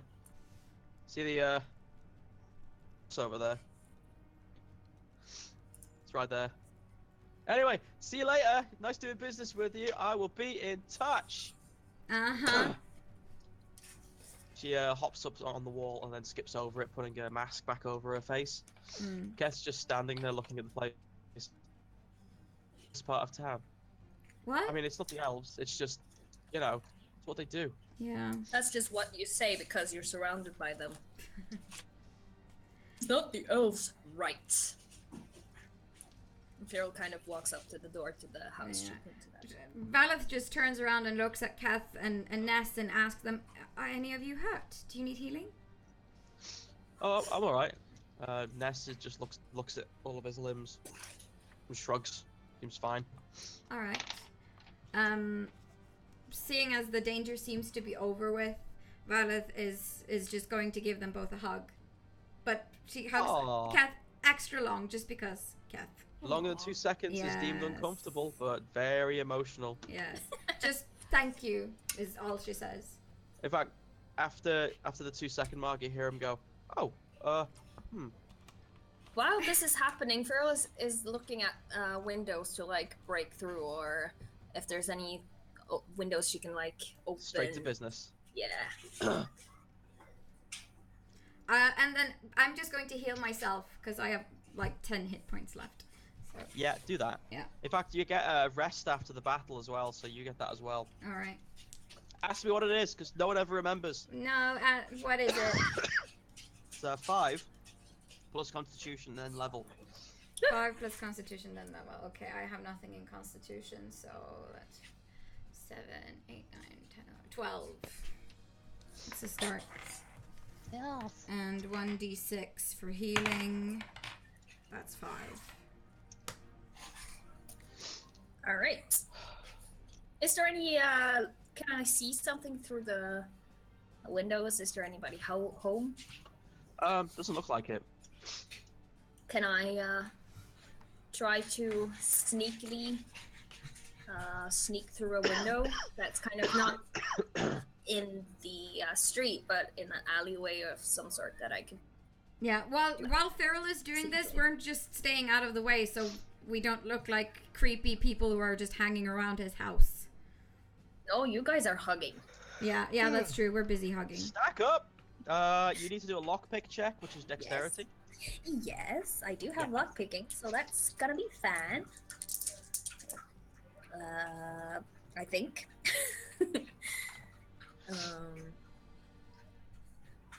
I think that's gonna be 15, actually. Yes. 15 works fine. You managed to get one of your toolkit pieces, a small sliver of metal, underneath the door, and managed to flip the switch, allowing you to slide it up. Which means you can crawl through. I do. The home of the guardsman is like every other home on this part of town. It's barely worth burglaring. There's a locked strongbox at the back of the room, a bed, and a desk with some notes on it. It's like a journal of some sort. I sneak to the front door and I unlock the door and I open it, so I like really carefully to let Valeth, Keth, and Ness in, or tell them that I'm inside. Cool. Keth goes in, looking around the room, hand on hilt. Ness does pretty much the same thing.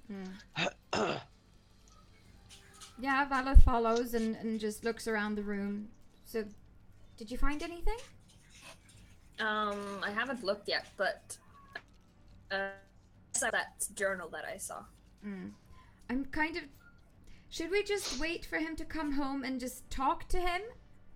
Or do you... What? No, we should hide and we should, jump that motherfucker. But I don't think we should harm him. I mean, she said Not she harm. was... I'm just saying we're gonna like tie him up and pretend we're gonna harm him. We're gonna scare him so he talks. Can't we just try to talk to him like normal people instead of scheming all the time? You've tried talking and it didn't work. You guys room, by the way? Huh? Okay. To what level? Are you just looking, or are you rooting, or are you, like, No, looting? not making a mess. Just carefully. Well, Check looking out at his things. journal then. Is it perception or? Yes. Searching. Yeah. 16. Dreg? I'm kidding, it's not good. You notice that the most used area is the desk. There is a leather-bound journal there. Yeah. I'm picking it up. I'm picking it up, I guess. Pick it up, yeah. On the most recently written page, the ink is still slightly wet. It looks like he's just slammed it shut without thinking about letting it dry. But it's just scribbly notes saying Maddox is a bastard and another of other horrible words, which I won't speak here. It's the Avvaar, deep in the alienage, right into the hands of the sodding rats, just to let them have their stupid revenge. I can't let this happen. My mother would never forgive me. Does it say anything of when this is dated or? Actually, yeah, because you rolled 16, there's what would have looked like a small sketch is on the side of the note, but there's basically what looks like an alley just next to where the brothel is. You recognize it through one of the roads, the pathways that you ran when you were escaping, and there is no time, sadly, but there's basically like a symbol of a sun going down, which is, funnily enough, in That is convenient, I would say. I hand Valet the book. Mm-hmm. She looks... This is probably the plan. This is probably where he's gonna be. So, do you think he's gonna need any backup? It seems like... I mean, did the book say that Adrian was going to try to stop them on his own? Yep. Right. Oh, this poor boy needs help. I think... Well, how long is it until this will happen? When will it happen? Probably half an hour. So we're better. Right. Yeah, it's not close, so moving it over would be a good idea.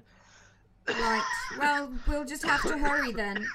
I closed the book and put it back exactly where we found it, and we, hightail it there. I assume Ness and Keth agree. That book, by the way, that you were reading, because you got 16, I'll let you know that the rest of it is basically his journal about all of the things he's done, all of the other stuff he's seen. There's a lot of notes of corruption in here. I steal it. I put it in my back. When I'm not looking. Totes. I need this book for, information. It's important. For research purposes. Yes.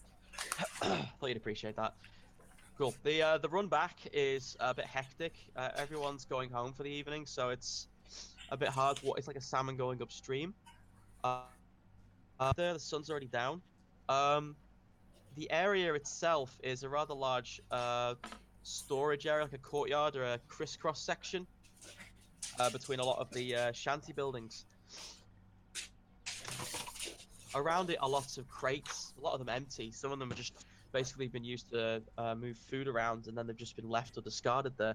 There's even a cart with a missing wheel just propped up with crates. Someone obviously had to fix it at some point. Half-light, you make out what looks like around 5 guardsmen wearing their yellow or black panoply. Standing in front of them is a... I almost forgot. Sorry, rewind, retcon. You find something else while you're at the guy's apartment. Okay. It's Ooh. and it looked really tribalistic in origin. What did we find? Your voice kind of skipped. It's Yeah, and it looks very tribal. Okay. Yeah. I guess it's Toby's. May well be. It doesn't look like something a guardsman would have. No. We Seems take a it bit with out us. of place. I Ruby. hand it over to Ness. Ness thanks you for the gift. He looks up at the spear almost admiringly. Makes it through practice. Stabs with it. And we might have to give this away from us, but this might give us make this Avvaar friendly to us if we give this back to him as Agreed. a kind thing to do. He will probably listen to us. A token of good faith, I would say. Yes. So, you've got the opportunity of approaching this area in stealth to observe. Can I myself look like a alley rat? You'd need a while because you need to imitate a lot of their look, put on Yeah. fake tattoos. Yeah, no, I'm not gonna do that. Good idea. Mm. Not now. No, it would take too long. Yeah. I don't know. I think since it's taking so long to get there because there are so many people in the busy streets, we should just probably focus on getting there in time but we shouldn't try to like rush into something, but I don't think stealthy and sneaky necessarily would help us that much. Well, you're approaching from behind a layer of crates, so you have the opportunity to hide where you are, or you could just walk straight up. I think the best thing would be to hide and wait until the guards have left him over, and then we can try to get him. Well, I He's mean, stupid. The guards and the rats after us. right? I don't. Yeah. Let's just wait, and if we need to strike, we'll strike. Of course. Yeah. Just. if Cool. we Would I roll stealth for me? Yes. I'll need an average from you. I'll roll And for also, Ness. Phil is saying, don't you go all soft. This new guard, this Adrian guy, don't go all soft for him. Even if he shows up and starts attacking, that does not mean that that's a good time for us to jump out. Fine. I won't. Let's see. I got a 12. 19! Drake.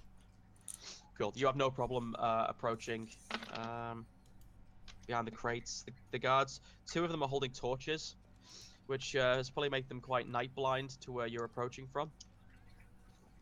In front of them is this rather large.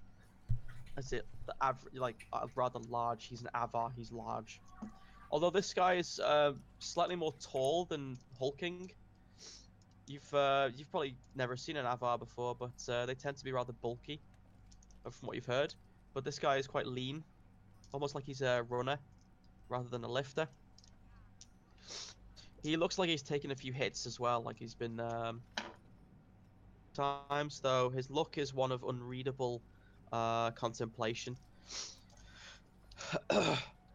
His skin seems like half daubed in white and black. Most of it's been washed off from sweat, and his clothing seems typical in the Avvaar fashion, very fur skin with some chainmail sticking out here and there. He's just looking at the ground silently, looking at the chains, the shackles that he has around his hands and legs. Guardsmen are just waiting. You can't see them, but you know that the shadows in front of them are filled with elves. You just feel that you're not alone with a lot of eyes on this scene. So is this justice, is it? Comes a voice. Young-looking person wearing a guard's uniform storms onto the scene. Marcus. Friends. Why? Is this the way things are now? Person in through the group is an older person, takes off their plumed helmet and shows this rather grizzled and scarred face. Older person. You're new to this, so I'll leave it quite simple. This is how things are run. If we don't, it will be chaos. If you want a perfect world, then cut your own throat, because it will only be found in the Maker's bosom. There's definitely not. Adrian, between them and the Avvaar, he passes the Avvaar a key. Through me first. Marcus, stand down. The person who's the older guardsman, who's wearing like a lot more ornate armor, comes forward, hands wide. Can I Adrian. ask a question? Yeah. All the shadows, is it like the guards and then the elves, or are Yes. they the elves behind the guards again? Difficult to say, but you think, as far as you can tell, they are mostly waiting for him to be thrown to them like a lion. Right.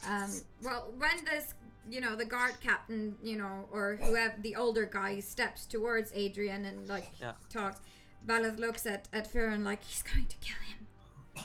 Shouldn't we do something? I'm just going like, what? Adrian lowers his blade as the guard captain comes closer. Farrell aims her bow at the guard captain. Okay. That's aim. That's a minor action. And then what? Can I shoot him? And you can do whatever you like. If you can live with it. Of course. Okay. It depends on how long I will live after this, though. But that we'll find out together. I mean, there's no guarantee that he'll see who shot him if you just duck down again after you shoot him.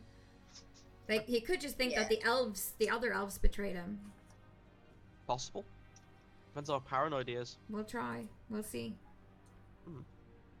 Right, well, as he approaches, you shoot the bow. yeah. Are you okay? Okay. Nothing a bit of whiskey couldn't fix. Roll your dex shot. Yes. Let's see. That's 3 dice, right? And dexterity. Always. Plus your bonus. Yes. You also get plus 1 as your sneak attacking. Awesome. That's gonna be 17. 18. Cool. Yeah. Roll for damage. Yes. Oh, ooh, I got a 6. What So bow are you that's. using? Huh? Are you using a long or a short? The short bow. It's 1d6 plus 1 plus your Yes, perception. and perception. So that's gonna be a 12.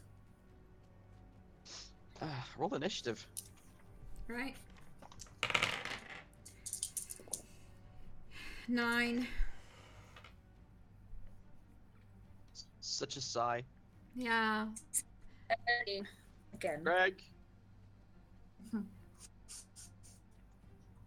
Yeah, Vez is saying that Rick's audio is breaking up a bit How's quite that? often.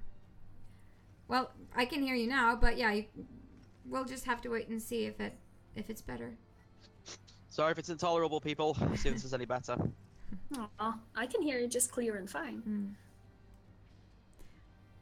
Well, it might just be because it's streaming through my computer, and I'm not sure they have as good of an internet connection here as I have at home. Let's blame Vess. Yes, let's always blame Vez. Vez says, tell Teresa to stop downloading porn. Use her. She's your girlfriend. Oh. Tomorrow. We'll find out. Okay, so you guys are here. This is ridiculous. You got the 3 tiny elves behind the wooden boxes. Then you got this Keth who's basically hiding behind the biggest box like this. I'm not very stealthy. Your arrow strikes him in the gorget before pinging off. But the effect is done. Whatever he was going to do, hug him, stab him, you'll never know. He turns around and brings his shield up towards where the arrow came from, looking into the darkness of where you are. It's an ambush! Right cup. You should probably Excuse move me. the mic a little bit more away because you're getting some popping. Should just move. Yeah, that's better. Okay. The guys that are around him start moving around him with their shields in a rather defensive action. Adrian just looks quite confused for a second before turning around and starting to help the Avvaar with his shackles.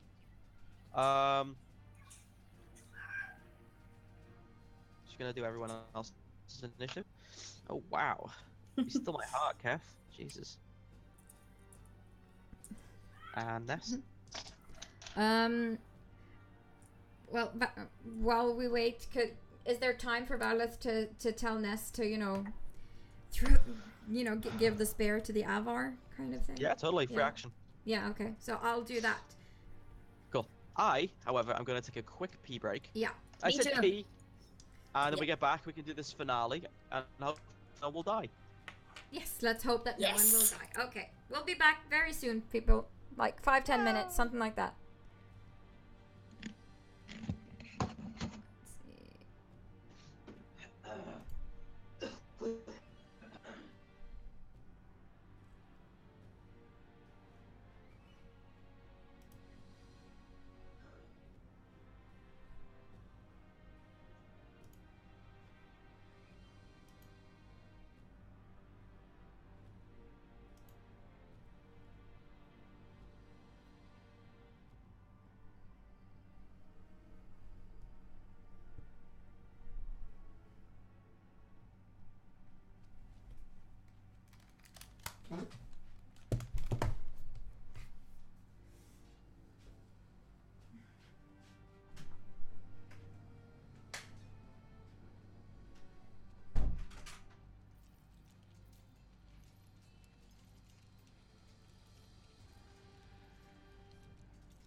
There we go. We're back.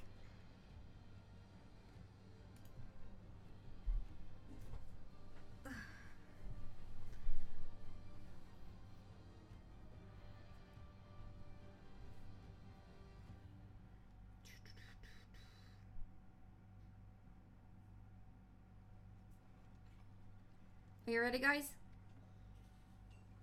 Yeah. Oh, Rick is not making any noise. Why is that? That's... Wait, what? There we go. All yeah, right. you're good. Yeah. Somebody muted me, so rude. Yeah, because you left without muting your mic. Now, tell me true. Is that because you could hear me peeing? No, we could hear you coughing in the background. Yeah. Yeah. You're a trooper, though. Yep, I know. I'm a dedicated trooper person. Whoop. You can't stop this. Now, from the very get-go, the guards protect the guard captain. From the shadows, you know that the elves are going to come for the Avvaar. Adrian is currently trying to get the shackles off the Avvaar. The next person to move, Beth. He looks to Valeth for instructions. let's just get the Avvaar and Adrian out of here because we don't want to make more trouble than we need to. He nods and then literally just charges through the boxes, sting through them with his shield and sword, drawing it up. Yeah, charging it through the loading. He's a big guy, is Kath, and all the guardsmen that are there are like, oh god, oh maker, as he comes storming across the courtyard. And puts his shield in front of the Avvaar just as a knife embeds into it. He turns to the Avvaar and goes, "You're welcome." The Avvaar, Toby, just blinks for a second, looking at the knife which is protruding through the shield, right where his face is. Ooh, he says. Next up is going to be Cyril. Poor Toby. Honey. Did Toby get his spear? You haven't necessarily yet. Can I throw it then? Sure. I'm gonna do that. It's not too hard to throw actually, so just normal dex. Yeah. That's a.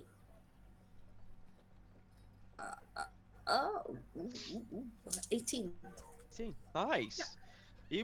You throw it cleanly right across the distance in between you, and it lands neatly right at his feet.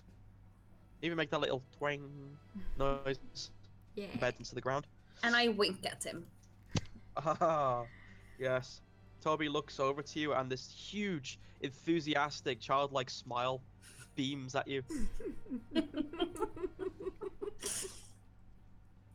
He seems lit up with life. The guard captain, confused by what's going on. Just looking at the Templar and the elves, such.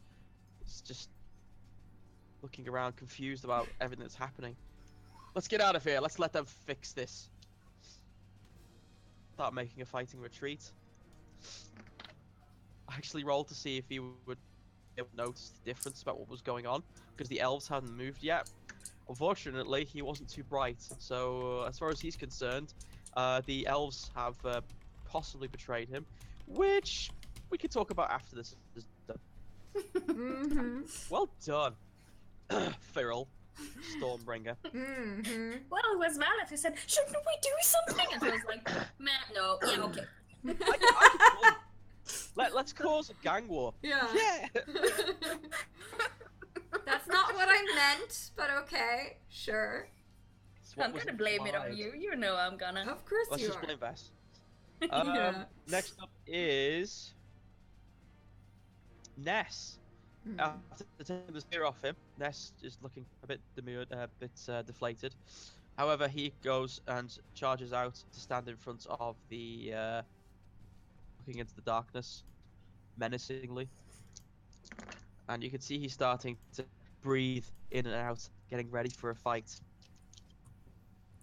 We get to Valeth. Yeah, okay. So the situation now is that Kef and Toby and I don't know what Adrian is doing. Adrian is currently removing the shackles off the Avvaar. Okay.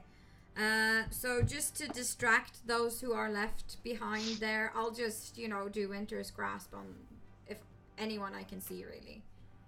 Just to distract them so they can have more time to get out of there. Sure. Go on, roll perception. Okay. Sight. 3, 6, 9. Let's see, where's my perception? There.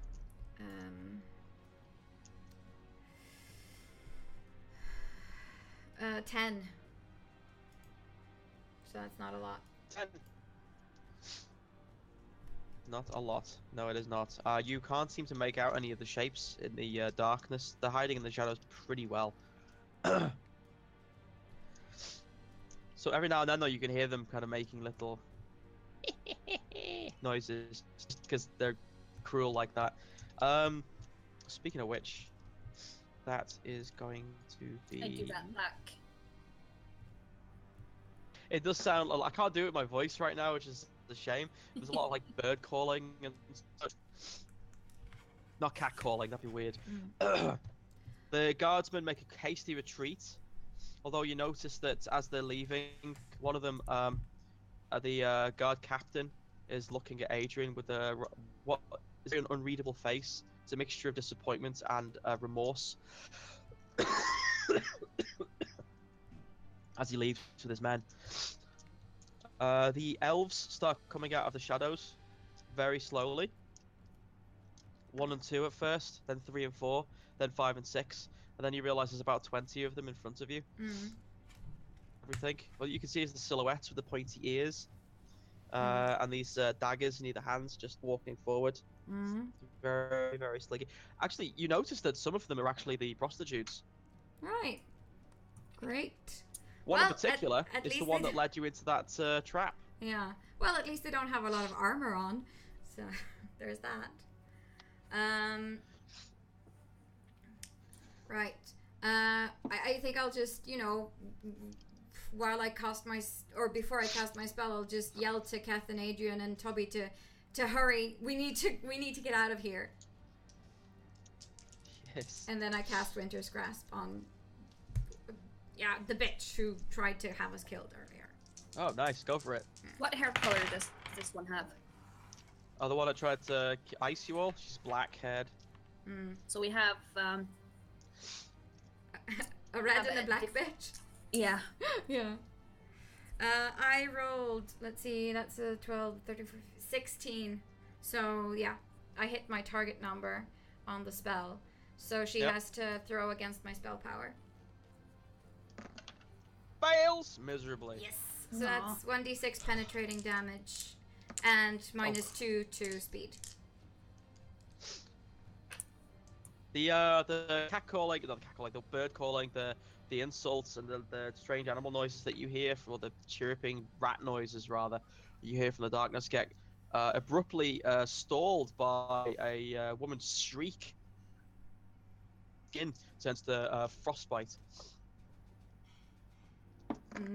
Most specifically, she clutches her face as her nose starts to blacken, and then doubles over in agony. Well, that ought to distract them a little bit at least. Beyond that, I don't think there's that much I can do. No. There's a pause in the fight. Actually, I'm gonna do it this way, considering what time it is. Yeah, we should start to wrap it up soon, seeing as people are gonna don't worry. You've actually engineered a wonderful result here. Awesome. Not the one I wanted, as fucking usual. Excuse my language, but a good one nonetheless. The crowd of elves parts. Suddenly silent, like a few whispers, as this old starts coming forward with a walking stick. Her face is covered by a mask. It looks like it was constructed to look like a rat's mask, although it's probably goats with, you hope to God it isn't, but it could be kunari horns mounted on the front. But she's covered in rags. Although she does take a while to come close, she fearlessly comes right up to the Avvaar and you before cocking her head and looking up at you all. Enough. Simple offense done enough damage. Those who died did so because they were weak. You, she says, pointing at the Avvaar, are not so lucky. You live. Your ignorance to our ways is no an excuse. It is our custom to punish ourselves for the misdeeds we have wrought. The punishment is fitting. We are benign, even friendly. If it is lacking, we are relentless and murderous. Us with your ways. Could you repeat that? I didn't get the last part. Oh, which bit? Just the very last. Oh. If the punishment is fitting, we are benign, even friendly. If it is lacking, we are relentless, murderous. Choose wisely, because you have offended us this evening.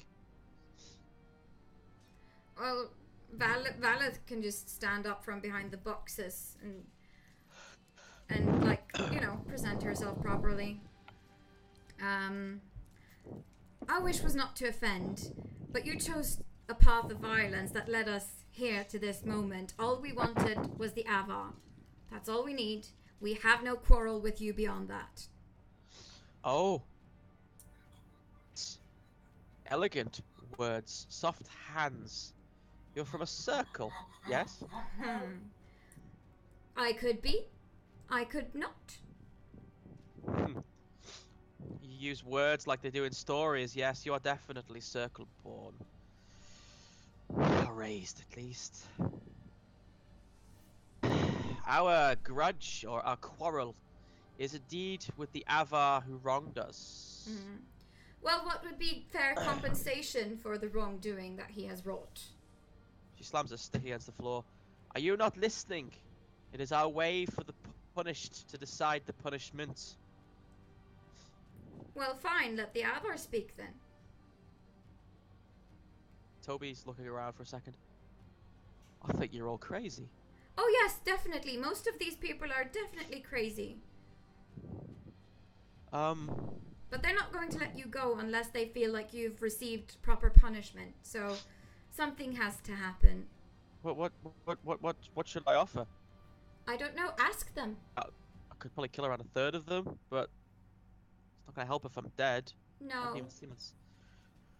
Oh god. Lady in the How about sky. this book with all the secrets of the guards? Out Adrian's turn. Hey, that's mine.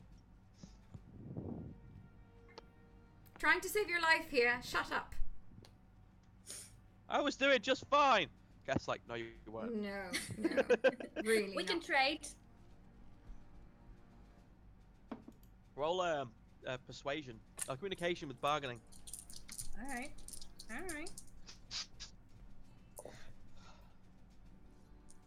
Doubles does not count though, right?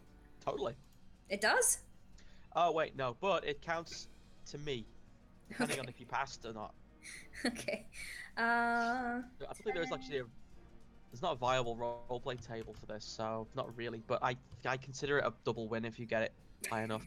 14. 14. She looks at the book, shuffles over. Show me a page, a random page. I take one of those that I noticed earlier about, like, let's say just when the different shifts of the guards kind of, you know. Oh, something useful like that. Yeah. She fingers over it with this long nail on her hand, following the lines. After 5 Glorious. seconds, I slam it shut. And I just say, deal?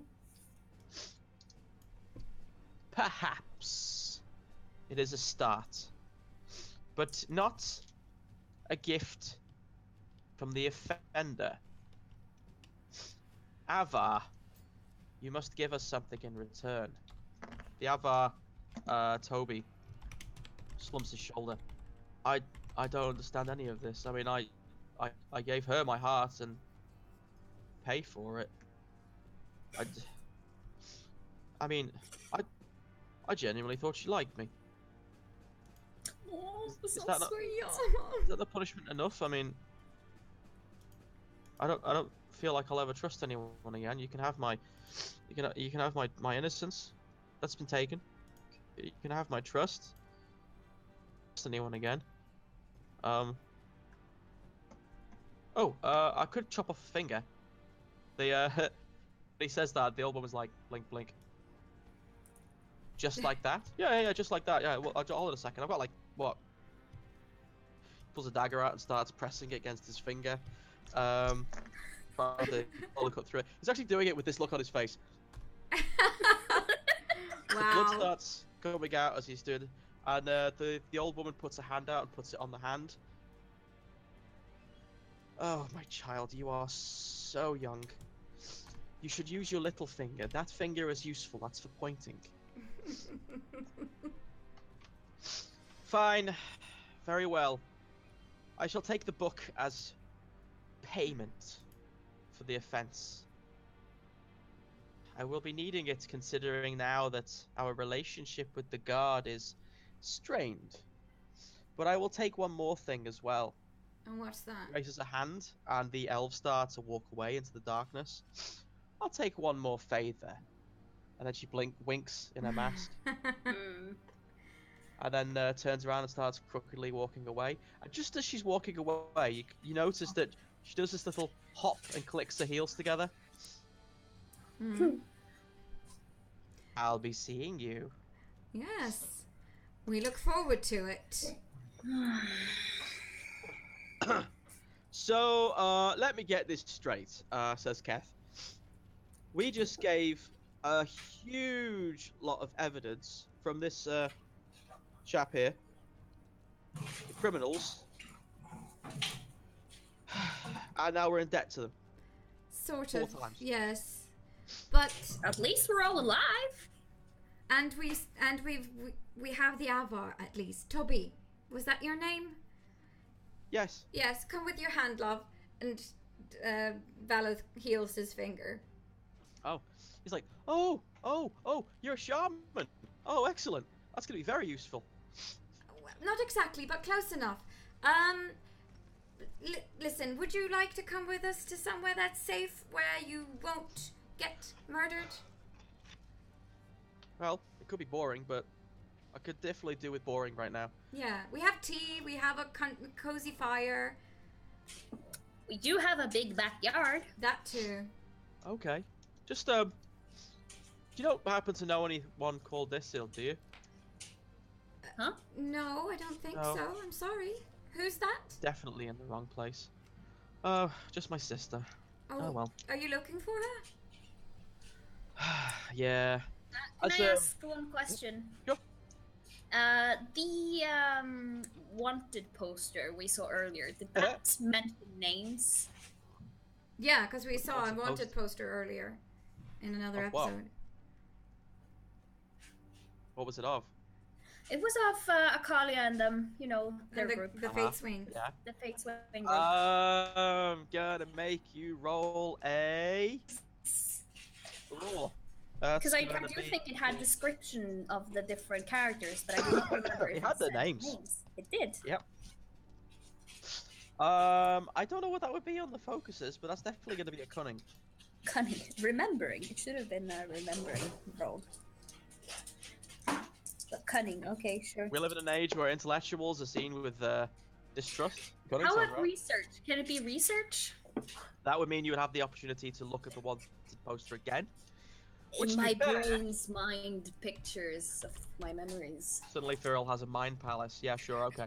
I'll tell you what, do research because it could actually entail you looking around for another wanted poster. Yeah. Do it.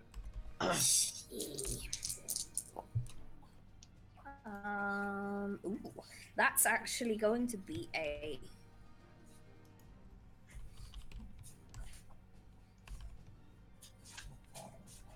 Cool. That's a very good point, Vess. That's a very good point. I'm sorry I forgot about that.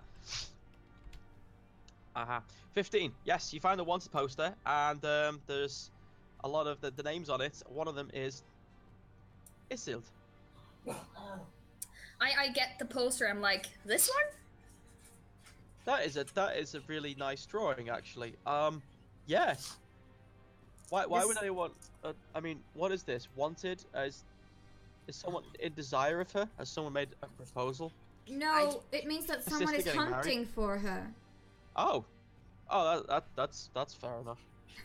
You don't seem very worried. But why? Yeah. Why are you going to find your sister? Honestly, I don't know if I should say. Oh, what is it? Adrian, the guardian, is just walking along, thinking. He's been very quiet for the moment, and then out of his bag he takes this huge bundle of cloth. Antique bundle of cloth, and says, "This is yours, by the way." Oh, thank you. Oh, thank the lady in the sky. Oh. And with one swift motion, he flops this gigantic scarf around his neck a few times, and then drops it down. That's better. Sorry, you were saying? Oh, well, Feral was just asking why you were looking for your sister. Oh, I had a vision, and it told me to find her. Right. Apparently, I would arrive in a time of need.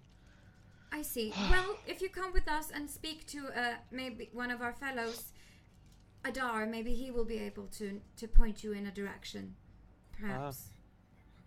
Okay. He's kind of on our team. He also has his life, so... Okay. The gods don't want me to seem to find my sister yet, so I'll go with you guys until they give me another, tidbit of information, I guess. That's a good idea. When the time comes, we're probably going to try to help you find your sister, but we're going to need your help first.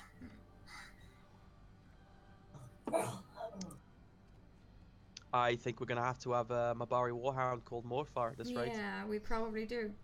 That Mabari warhound already exists. So I guess we all just calm down after the fighting and walk back to our house. What about Adrian now, though? Oh yeah, what Is about he on him? our team now? We'll have to try to strike a deal with him. Yeah, Adrian looks a bit lost because I think he's been fired. Yeah. Are you looking for a new job, mister? Yeah, because I know it's kind of our fault that you don't have one anymore. But hey, no, you're alive. No, it's not our fault that he doesn't have one anymore. He was going to die, so he kind of owes us his life. So you are going to work for us now. Oh, I think it's I don't know who you are. We pay well, and you're gonna have a place to live, which is not down here in this shithole. well. If we're going to recruit him, let's tell him the grew up in this truth. shithole. You want to wait until you get back to the Equine house? Yeah. Yes. We'll clarify everything once we get home. A safe place where no one will hear us talk. Okay, you get back to Equine house. Yeah. You all march in, seemingly ignored by all the rich upper class people wandering on the streets. He covered in dust and a bit of blood here and there, and then someone. I think Feral still stinks of beer after she got soaked in it. There's a big ass Avvaar falling around with a big scarf and a spear. By the way, the moment you've all been waiting for. Just gotta get this right. Yes. As you're about to enter the house, Toby looks up to the sky.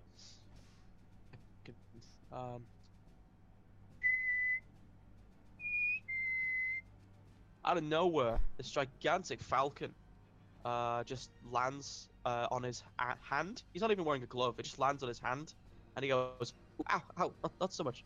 Oh, okay. Now we can go in. Who's this? Oh, this is my best friend. I kind of had an urge to call him something really exuberant, so I called him Nyanithet, but I just call him Nyan because it's easier. Right. Well, I hope he doesn't hunt cats because we have one. No, they're too easy. Nyan likes Bigger prey? smarter prey. All right. You don't have any kids, do you? No. Oh, good. Good. That would be No, embarrassing. we're safe. All right. You enter the house. Yeah. Keth immediately takes his breastplate off, drops it onto the ground, and then just slumps onto the floor. Do you want some tea? Uh-huh. I'll go get you some. Actually, you know what? Save the tea. I've just decided after today I need to spend some time in my room. Thank you. All right. He gets up and marches upstairs. Good night. Night! Door slams. Right. Well. Adrian's looking around.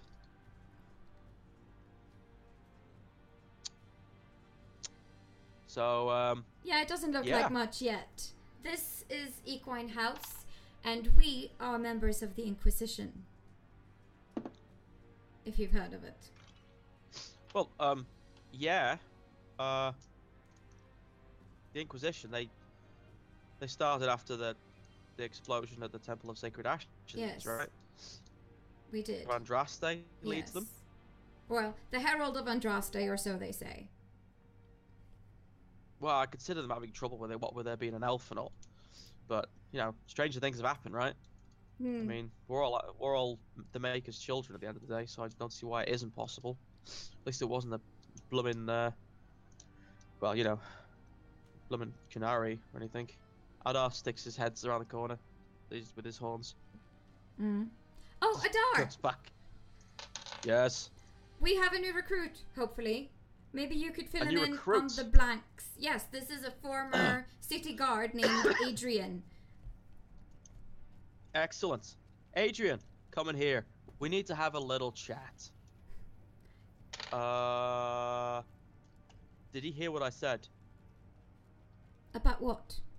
But at least the Herald of Andraste wasn't a canary. He might have, but don't worry. I think he's quite reasonable most of the time. Oh, Maker's ass. Yeah, it's not a good way to start, but you just apologize. It'll be fine. Just first day at the new job, going good, going well. Yep. Oh God. He wanders off into the office room where all the maps are and stuff, and then Adaar appears for a second. This may take some time, and then closes the doors very slowly. Toby's just sitting there looking around, smiling, beaming on his face. I like it here. Reminds me of home. Well, there's plenty of space for you at least.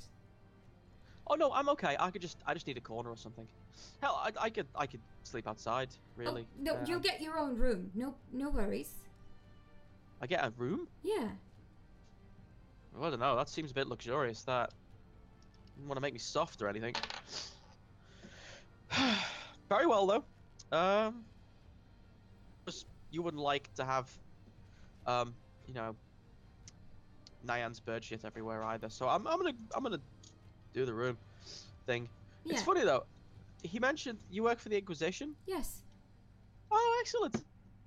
Oh, that makes so much more sense. You guys were so so nice when I met your HQ down at Skyhold. What, you've been to Skyhold? Yeah. I kind of had a dream about touches the land, and I was at Haven. Place was a mess, and then I followed this spirit wolf over to the to Skyhaven, Skyhold, and I met people there. I saw the Herald. She's all right. She seems stressed. No wonder. She's got a big job. And a glowy hand, which, to be fair, if I had a glowy hand, I wouldn't know what to do with it.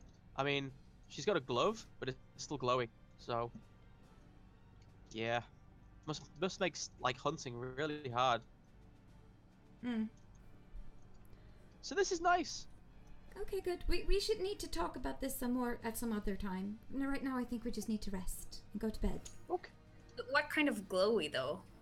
Oh, it's like a big green sickling kind of like swampy glow.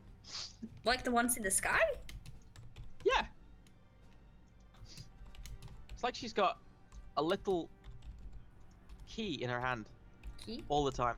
I can't describe it any better. I think it's a key because apparently she uses it to lock things.